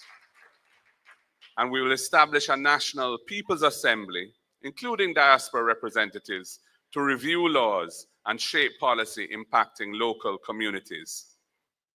We will introduce participatory budgeting and local planning, where citizens help to decide the spending priorities, which is contemplated by the 3 strategic laws. And we will create stronger accountability measures for local government, linking funding to measurable performance. Jamaica is demanding broader inclusion alongside greater accountability and integrity in public affairs. And the People's National Party, under my leadership, will deliver on that broad call. Thank you very much.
Now, I don't think you're going to hear from Yinga for the rest of the night, all right? So you need to clap her big and loud and tell her thank you, and we love you, and we feel blessed to be entertained by magnificent talents such as yours. Thank you very much, Yinga, and of course, Jody and Pantry, who soothed us with soulful sounds earlier in our program. Now, we've entered the final segment of this evening's Mission Jamaica Love presentation. So we've explored the acronym Jamaica, and we've now entered the love zone. Everybody ready for a little love?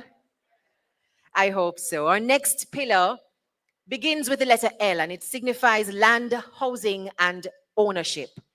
And I'm going to invite the members of our final conversation to the stage. That will be our panel discussion. So we're really at the last part of George, as we would say.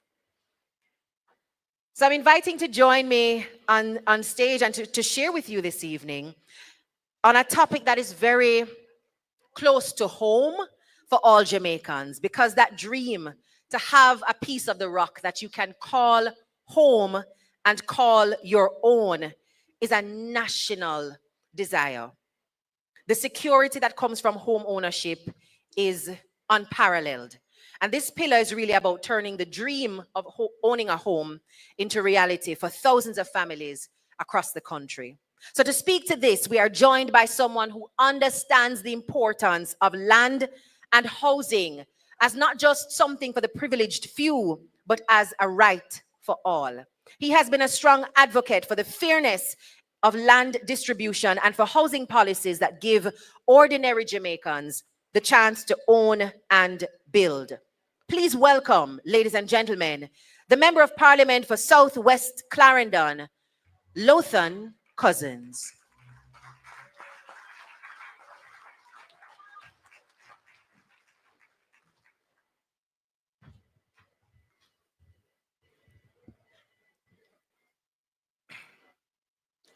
My fellow Jamaicans, comrades all, members of the diplomatic corps, and party leader, Mark Jefferson Golding, next Prime Minister of Jamaica. And with the announcement of the general elections, which is due, I think it's September 3rd, we are no longer an opposition party. We are a government in waiting.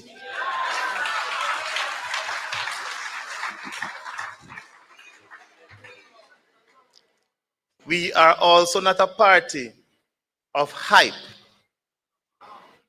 We are a party of substance. And the substance is clearly outlined in the manifesto that is presented today. What we are presenting are workable solutions that is going to impact thousands of lives over the next 5 years. Hope is a bridge between today and tomorrow. Land and housing represents that bridge.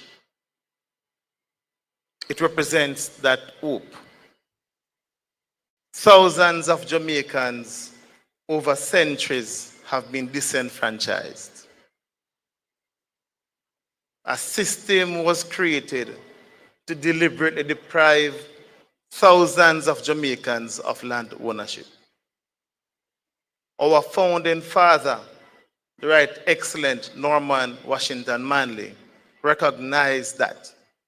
He championed the cause.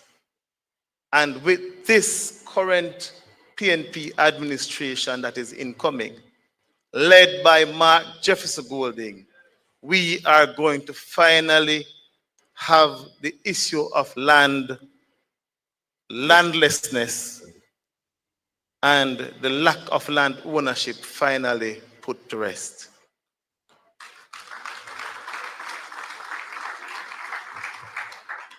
When I closed my presentation in Parliament, I closed with the words of Norman Manley, and I'll begin there. Land represents justice. Housing represents dignity. Together, they provide housing, shelter, they provide food. It is the core of who we are as a people. And it is fitting that when we say Jamaica love, everybody knows Jamaica love land, and Jamaicans love land. There's no secret there. 700,000 Jamaicans are currently living in squatter settlements on Crown lands. We intend, as a government, to settle that issue once and for all. And when they say we do not have any policies, even those on the other side know exactly the plans that we have for land. They know it.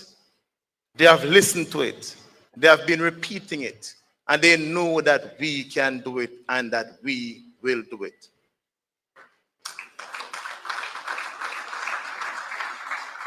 We will reduce the number of years for those who are living on squatter land from 60 to 25 years. That is for those living on crown lands. The law originated in England. England has reduced that to 10 years. It therefore makes no sense as a country for us to have that law which was in place that was designed to deliberately keep land ownership away from our people in place in the next PNP administration. We will ensure that as soon as practicably possible, the legislation will come to Parliament and that law will be amended forthwith.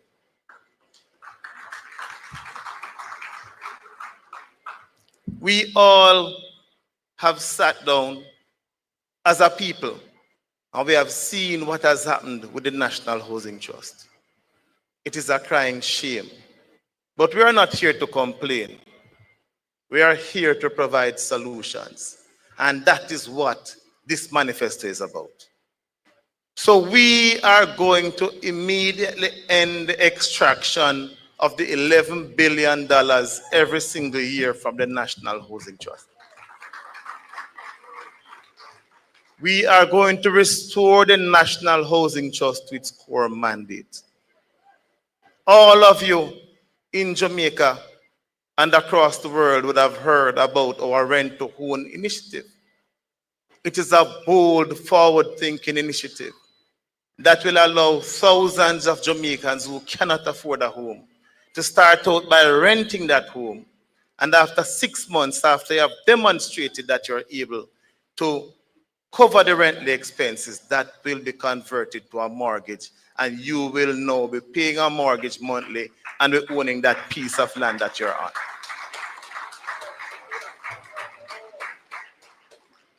For the young home owners, we have said it before, every single year we are going to make $1 billion available so that you can get not a loan, a $500,000 grant for those who are up to 45 years of age. That will help you to cover the expenses to purchase that property. It is trite, it is settled that we have been advocating these policies. And we need to remind the Jamaican people that is us, this government in waiting, that is going to implement these policies and create a better life for all Jamaicans. No, Debs, remember me have up my appointment tomorrow, so I'm not going to it is this government who some time ago, a few years ago, when civil servants used to benefit from a special arrangement at the NHT, where they pay a reduced amount for the mortgage every month, that took that right away from the police officers, the teachers, the nurses, and all civil servants. We are going to restore that arrangement. That 3% you're paying now on your mortgage is going to go back to 1% as it was when the PNP was in power. These civil servants go out every day. They sacrifice their lives for us. It is only right that we do what is right and ensure that they can own a piece of this rock.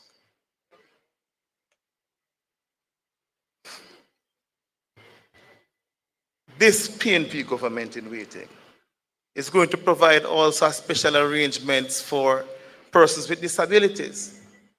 So the same arrangement as it relates to the civil servants will also apply for those persons who have disabilities so they can benefit from a reduced mortgage payment and they'll be able to also own a home.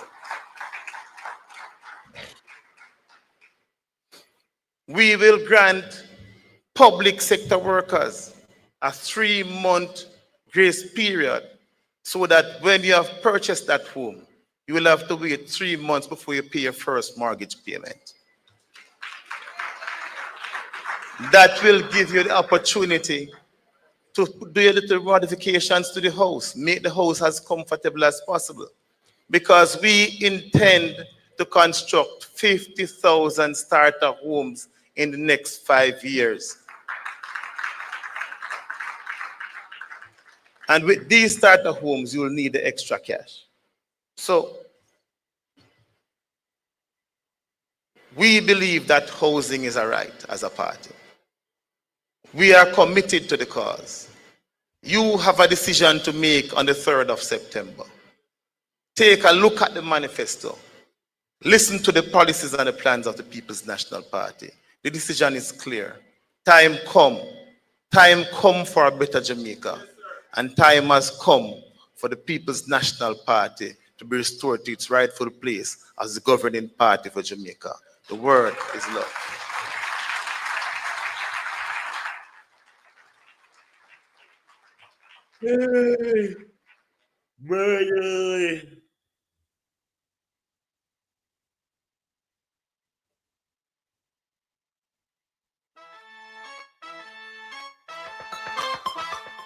Jamaica. I entered politics at a time when women were few in the arena. We faced significant opposition, but we did not retreat. Today, 22 PNP women are stepping forward. They are lawyers, they are teachers, entrepreneurs, leaders. They have worked in their communities. They have stood in courtrooms. They have built businesses, mentored youth, and raised families. 22 PNP women united, unshaken, unafraid. Jamaica, time come.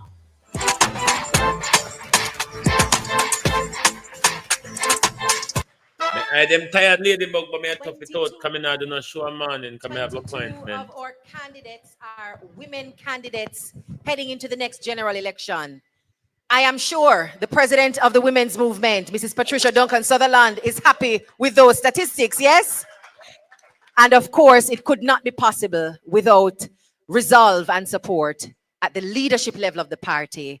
And so, of course, credit must go to our president of the PNP and Prime Minister in waiting, Mr. Mark Golding, and of course, our General Secretary, Dr. Dayton Campbell.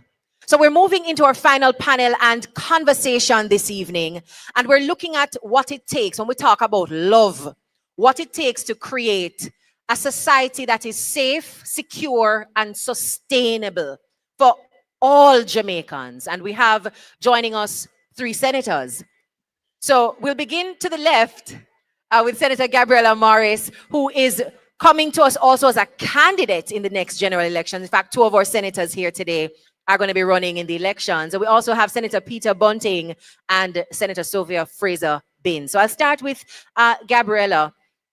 What do young people need, or what will a future PNP government do to make sure that Jamaica is where our young people want to live, because they are guaranteed a better life here and not somewhere else in the world?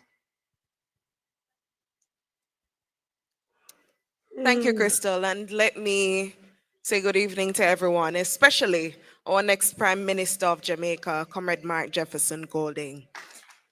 Crystal, I think we have to start off by acknowledging that our youth are not just the future, but they're the here and now. And the PNP acknowledges that our young people are facing significant challenges when it comes to access to opportunities. When we look at affordable housing, access to housing, when we look at educational outcomes, we recognize that our young people are indeed bearing much of the burden in this country. And so as a government, the PNP is committed to putting young people at the fore. The party has already started, and I believe that we must commend our leader for giving young people a platform to share in decision making, to share in policy development. And the junior shadow cabinet, which we established, I think is evidence of that.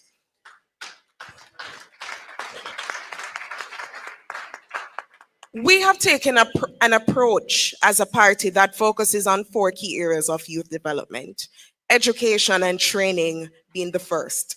And one of the things we're committed to doing is reforming our curriculum in this country, because we know that we have to prepare young people for the world ahead and for the jobs that will take precedence in the modern world. And so the PNP will be focusing on reforming the curriculum to include subjects such as climate science, looking at artificial intelligence, because we believe that we must equip our young people with these skills so they can compete not just locally, but internationally. One of the things that we have also looked at and committed to doing is the reforming of heart. We want to ensure that in every parish, we have institutions that are geared to providing the skills that our young people need. And so we will be expanding the capacity of heart to offer more training programs to our young people. Another area of focus that falls under our education sector is that we want to look at digital literacy, because we know that we are in a technological age, and our young people, in competing and being equipped, we must train them with those skills. And so we will be focusing on a national digital literacy program, which will cater to 25,000 young people, and we aim to reach that target by 2029. We're also looking at a critical area of focus, which is job creation, entrepreneurship. And we recognize that there has been much buzz about record low rates. But one of the challenges that persist, especially for young people, is that while jobs might be available, these jobs are highly unstable and they also offer low wages. Our young people don't want to stay in a country where they have to be fighting to survive, fighting to make ends meet. And so one of the things that we are committed to doing as the next government is focusing on our entrepreneurs, because we want to encourage young people to not just be consumers, but producers, to create, to build, to develop. And so we will be implementing a national youth innovative fund, which will offer $1 billion and will be replenished annually. And that will focusing on supporting our young people who want to build businesses, who want to have startups, who are focusing especially on areas of technology, the creative industry. And we believe that this is a transformational program that will empower young people to build something for themselves. In terms of job creation as well, we are committed to providing 20,000 new jobs, especially in the area of tourism. We're looking at agriculture as well as the creative industry. And I want to move, Crystal, to the third pillar, which we have discussed earlier. It focuses on creative expression, culture, and sport. We know that our young people are incredibly gifted. Incredibly gifted. However, they need the support to develop their craft, to market their craft, and to earn from their craft. And so one of the things that we will do, in addition to our $1 billion creative fund, is set up a fund that will be used. I took control, went solo, and built my own online knife empire. I loved being a earn from content. Another thing that we believe is critical to developing our youth is the development of spaces for them to meet. And so we know that in a lot of communities, while they're community centers, a lot of them have been locked up, they're engulfed by weeds. And so we want to revitalize our communities for our young people. And so the People's National Party is committed to building 200 community centers across this island. So I know from my constituency of Northwest St. Anne, the people will be excited. And indeed, for other constituencies, both urban and rural, they will be looking forward to an initiative like this, because we know that our young people need these spaces as well for community engagement, for sport, for homework helper centers. And that is our promise to the Jamaican people, that our young people will have spaces to grow, learn, thrive, and to entertain themselves as well. I want to go to the final point, Crystal, which focuses on an area that we sometimes don't place enough emphasis on. It is mental health care and protection of our people. And I want to commend the party for listening, because I remember about 3 years ago, we had a forum at the University of the West Indies. And this is one of the areas that young people constantly advocated for us to pay more attention to. And so we, as the People's Party, we have ensured that we have included this incredible need for support in our manifesto, and we will be prioritizing support for not just youth, but our people who need mental health care and support. Another thing that we want to focus on when it comes to our youth and the care of our youth as well is looking at initiatives that will prioritize at-risk youth. And we want to ensure that we have at least 20 centers that will be identified as spaces for intervention when it comes to at-risk youth. This is our commitment to ensure that our young people are engaged, are given alternatives, and are not led down the wrong path. So we are giving them a chance at transformation, and this is what the PNP has to offer. The final thing that I want to mention, and I know that it will go into what Senator Bunting will talk about, it has to do with the Peace Management Initiative. We hope and we are committed to ensuring that we expand the Peace Management Initiative to focus on our young people and to give them opportunities for mentorship and development and guidance that will deter them from any possibility of entering a life of crime. So, Crystal, I just want to close by saying that young people are not just a voting bloc when it comes to election time. We are real people who have real challenges. And I am happy to be a part of a party who recognizes that in order to build our future, we need to empower our young people. We need to support our young people so that they can truly see Jamaica as a place where they can really work, live, raise families, and do business. And that is our commitment.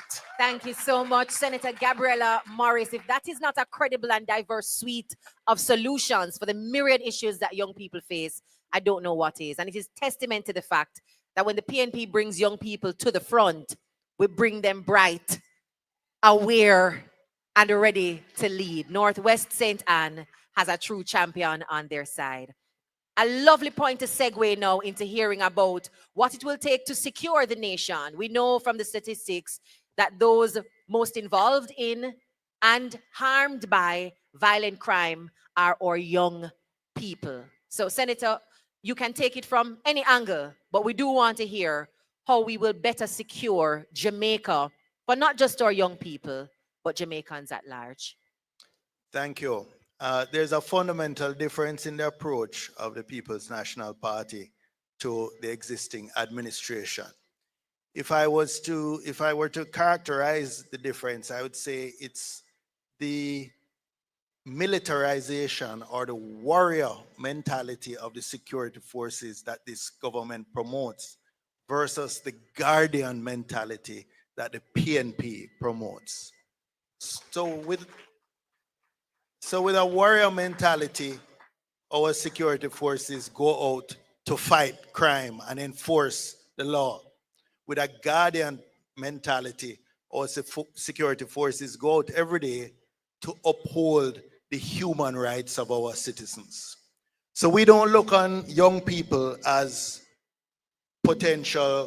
just as potential recruits to gangs, and if they go off the rails, then we need to come down on them hard, longer prison sentences, etc. We want to give them opportunities that will divert them away from a life of crime. And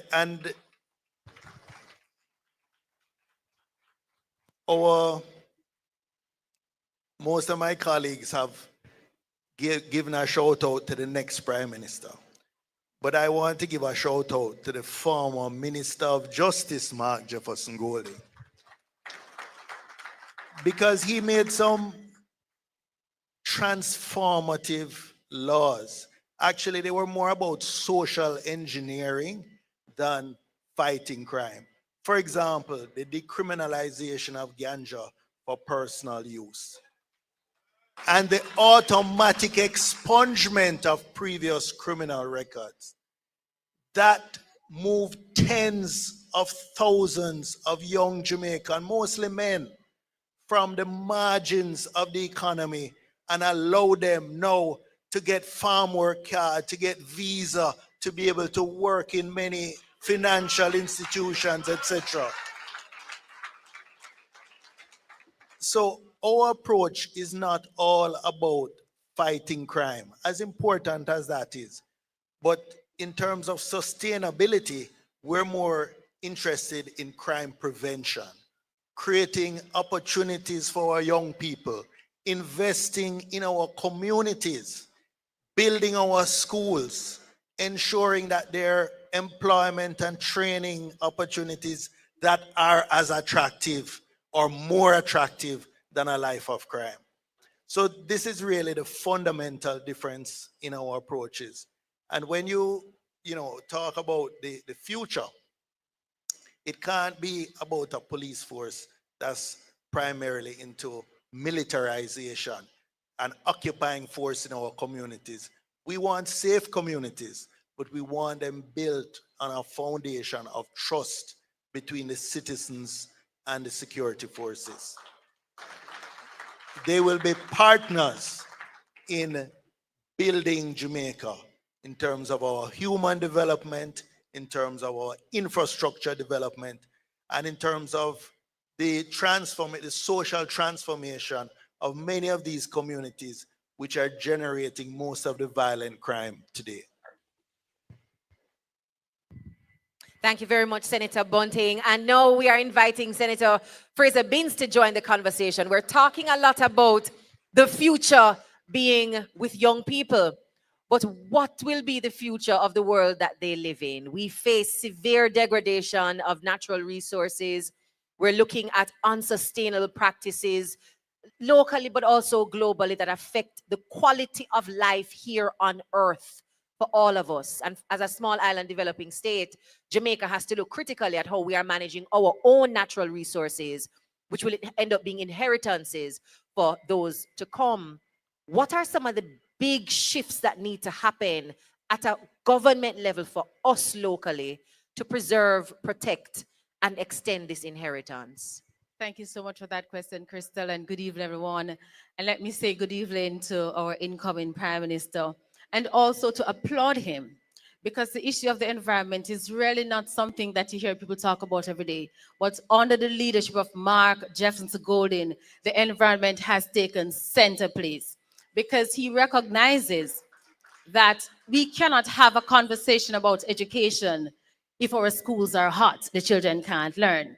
He understands that Commodores can't talk about health if we do not understand how climate change affects health. He understands that Mikhail can't want a good transport system if we don't understand how climate change will impact our roads.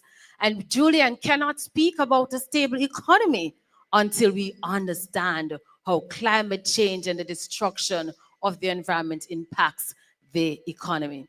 And so for us in the People's National Party, we believe that we can have the development of the economy and the preservation of the environment. And to that extent, we also know that there are certain things that must be led by the government, starting with how we as government will operate. And because of that, we are committed to ensuring that every single ministry, agency, and department has what we call an environment impact assessment on any project that we are going to undertake. Too often we see government agencies going out and cutting down trees and building roads, destroying our mangroves without considering the environmental impact that it will have. Under Mark Golding-led administration, this is going to be a thing of the past because we will have the environment impact. But we also have to understand that we can't police ourselves. So we have to take a laser look at NEPA and the NRC. And we're committing to reviewing the NRCA Act to ensure that NEPA gets the independence it needs to be the watchdog and the protector of the environment. We're also going to ensure that NEPA does not have to appeal to the Minister of Environment. We see the Bengal case where, notwithstanding the decision of NEPA, an appeal was made to the Prime Minister acting as the Minister of Environment, who reversed that decision with over 100 conditions. Under Mark Golden-led administration, there will be an independent appeal tribunal where persons can appeal to independent of the Minister of the Environment. Data, research is important to us. And so we will, through NEPA, ensure that decisions are made through in-depth research, which identifies best practices. One of the things that affects us in Jamaica is that so often persons hear that we did not know that they're going to build in our community. With us, we know that the involvement and the engagement of the citizen is important in decision-making process. And it's for that reason that we are committing to ratify the ESCAZU agreement. This agreement really puts power in the hand of citizens. So it says that citizens must have information about developmental projects in their communities. They must have information, they must have the access to information, but not just access to saying here it is, but access in terms of the information should be made available in a format that is easily read and understood.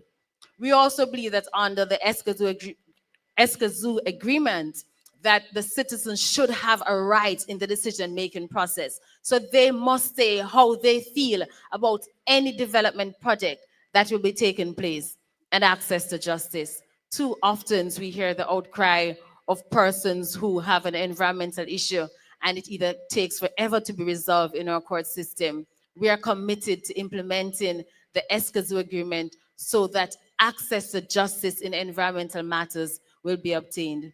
For us in the People's National Party, we see the environment as a center around which development is going to take place.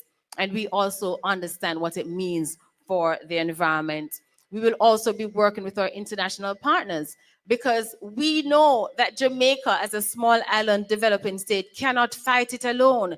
And that is why when Mark Golden becomes the chairman of CARICOM, he will ensure that CARICOM truly takes its place in the world in terms of negotiation. We will work with our diplomatic partners. We'll ensure that issues of climate justice, loss and damage are brought to the fore. And those are just some of the things that the People's National Party will advance in terms of protecting the environment. A round of applause, ladies and gentlemen, as we thank all three senators who have helped us curate, I think, a very interesting final wrap on today's discussion around opportunities for young people, violence prevention, and environmental resilience. As long as you can spell, you can dispel the rumor, the myth, and the lie that we don't have any plans and they don't know what the People's National Party is presenting as a credible option for government. Not only will you be able to spell your way through our Mission Jamaica Love, you will always you will also be able to identify measurable and precise outputs that you can hold us accountable to delivering.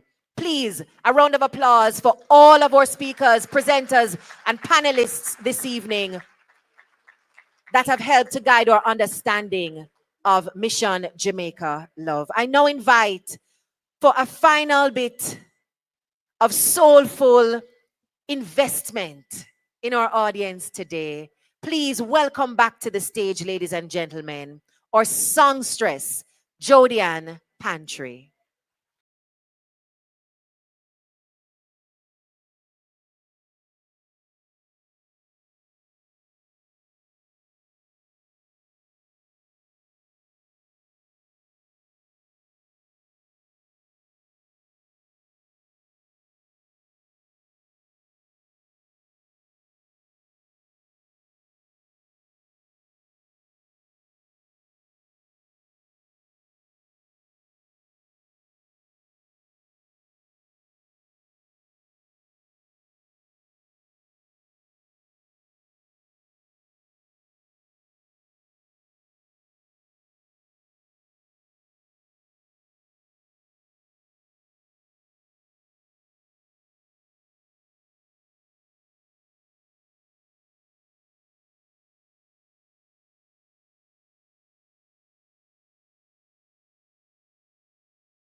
lead us to a place. Oh Lord, Lord, Lord, guide Jamaica with your grace, Lord, to a place where we'll be saved.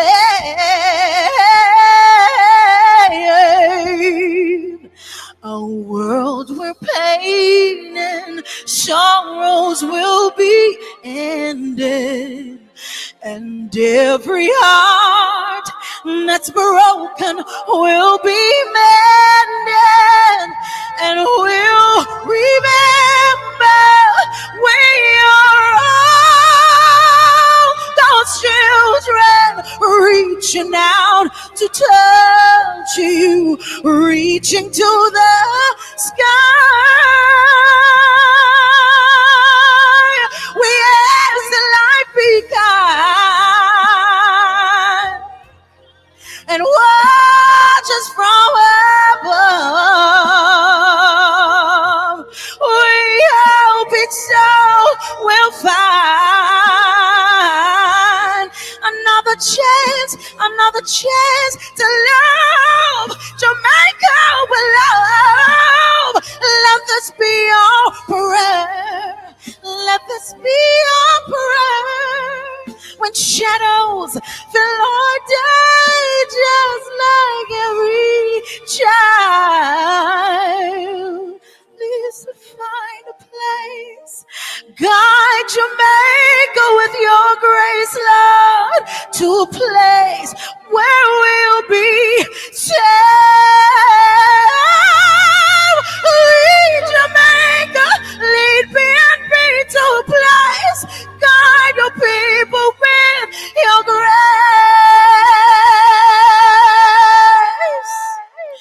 to a place where we'll be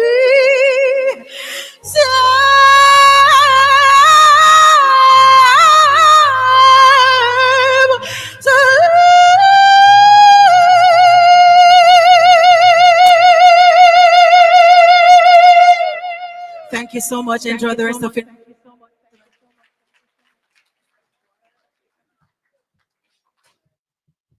We just can't get enough of Jody and Pantry. Give it up one more time as we say our final thank you and farewell to her.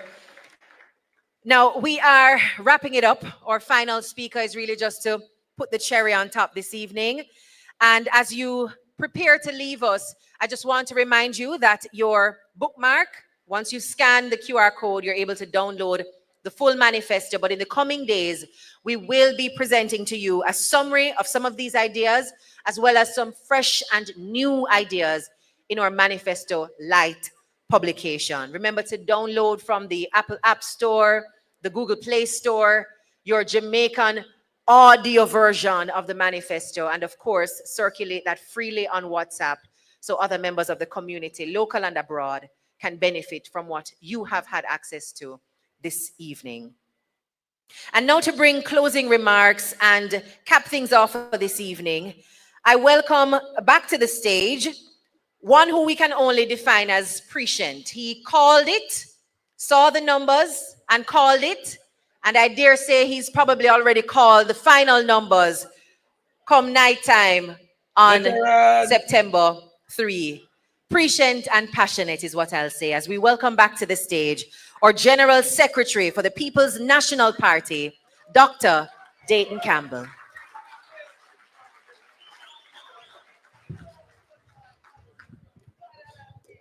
Thank you very much. Ladies and gentlemen, we will be presenting, as you've heard before, two versions to our manifesto. This detailed version, and we know what our opponents are likely to do. There are government that has been there for 10 days. They're the ones who, 10 years. Did I say 10 days? Or they have most 10 days and look a bit left. But they knew that an election was due and they were supposed to call it. And yet still, we've gotten to this point and they don't have a manifesto as yet. We know exactly what they will do. We say 50,000 houses, they will say 60,000, even though in the last term they've only built 20. We took our time in opposition to consult with the people.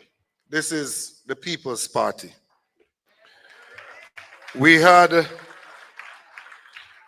messaging polls. We did focus group discussions. We involved the delegates at our annual conference. We got feedback from the task force, from the different shadow spokespersons. And we have put together some practical solutions for complex problems that are affecting our country. We've heard from the people. They want to see what they're working for. People want to be able to enjoy life here and don't feel that they have to migrate in order to have a good life. There is a burning desire for people out there that they want a better quality of life. Like Paul Bogle swinging his machete from Stony got in St. Thomas heading to Spanish Town. Better must come. Like Miss Lucky toiling over the dirty laundry, washing them to send our 3 children to school. Better must come.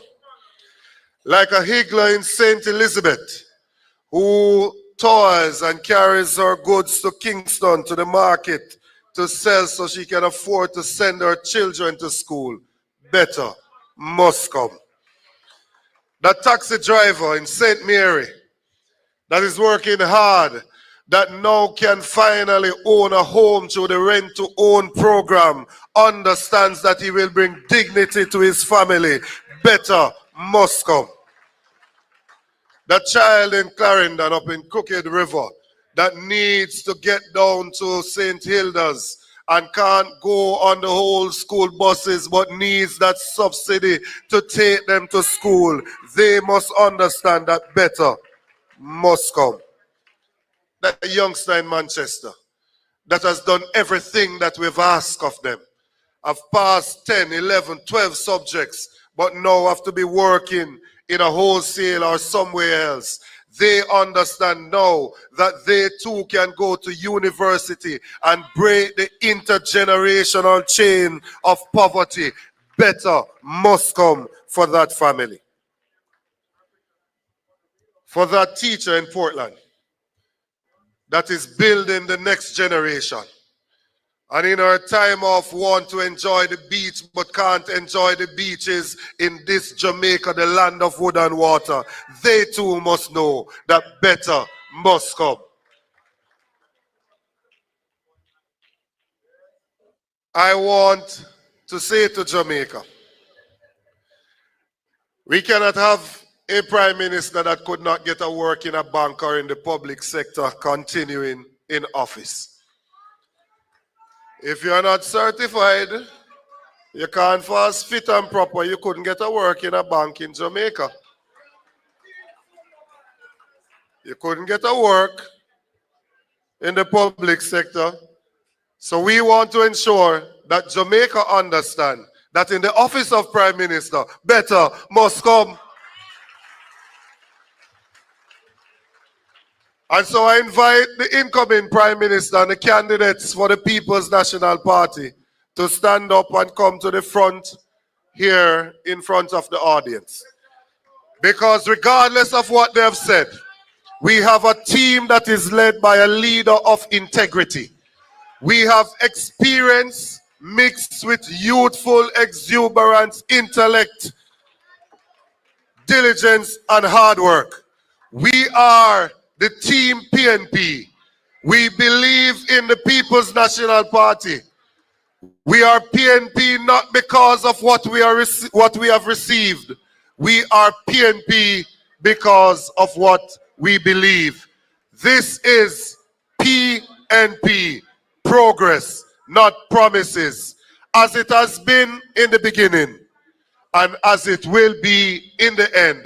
The word is love. Jamaica love. God bless you. Thank you for joining us, and have a fantastic evening. See you on the campaign trail.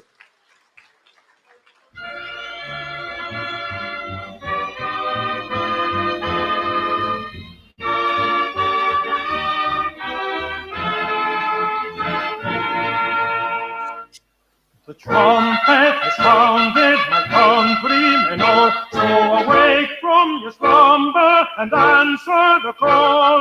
The torch has been lighted, the dawn is at hand. Who joins in the fight for his own native land? Land of my birth, I pledge to be loyal and faithful.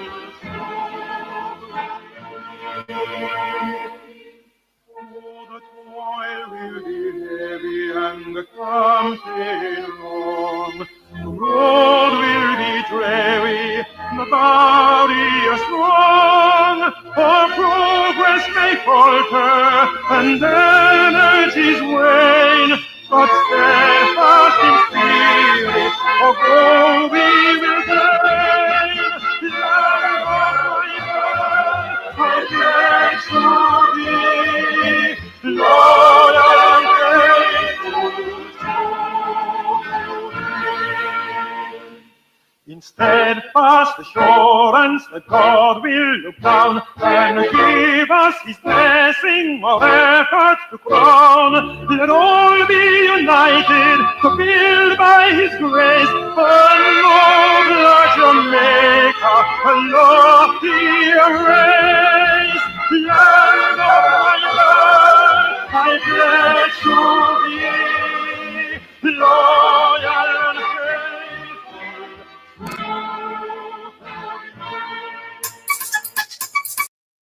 There you have it, Jamaica, an evening full of policy, lots that we will have to throw over in the coming days, an evening full of poise and class. I wonder if the JLP will be able to pull off anything as close as this.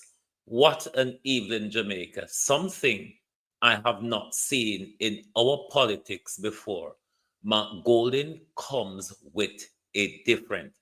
Thank you very much for being here tonight. You know, I am very tired, but over the next 3 weeks, we will have a lot to read over, listen to, and throw over. Thank you very much. Good night, good morning from Global TV.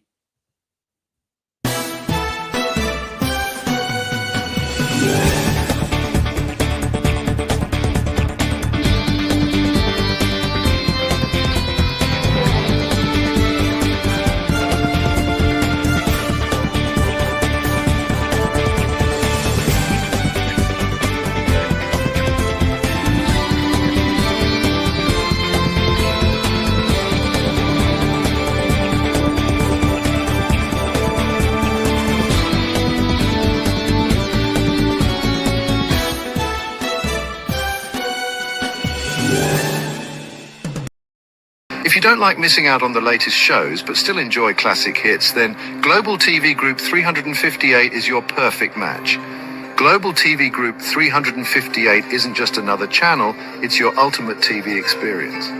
From breaking news to binge-worthy dramas and timeless classics, we've got it all. Our unique blend of original content and global favorites means there's something for everyone. And guess what? With GTVG's seamless streaming, you can watch anywhere, anytime. Plus, our interactive features let you be part of the action. So, whether you're a seasoned binge watcher or a casual viewer, Global TV Group 358 is here to keep you entertained day and night. Don't just watch TV, experience it with Global TV Group 358. Subscribe now and never miss a moment.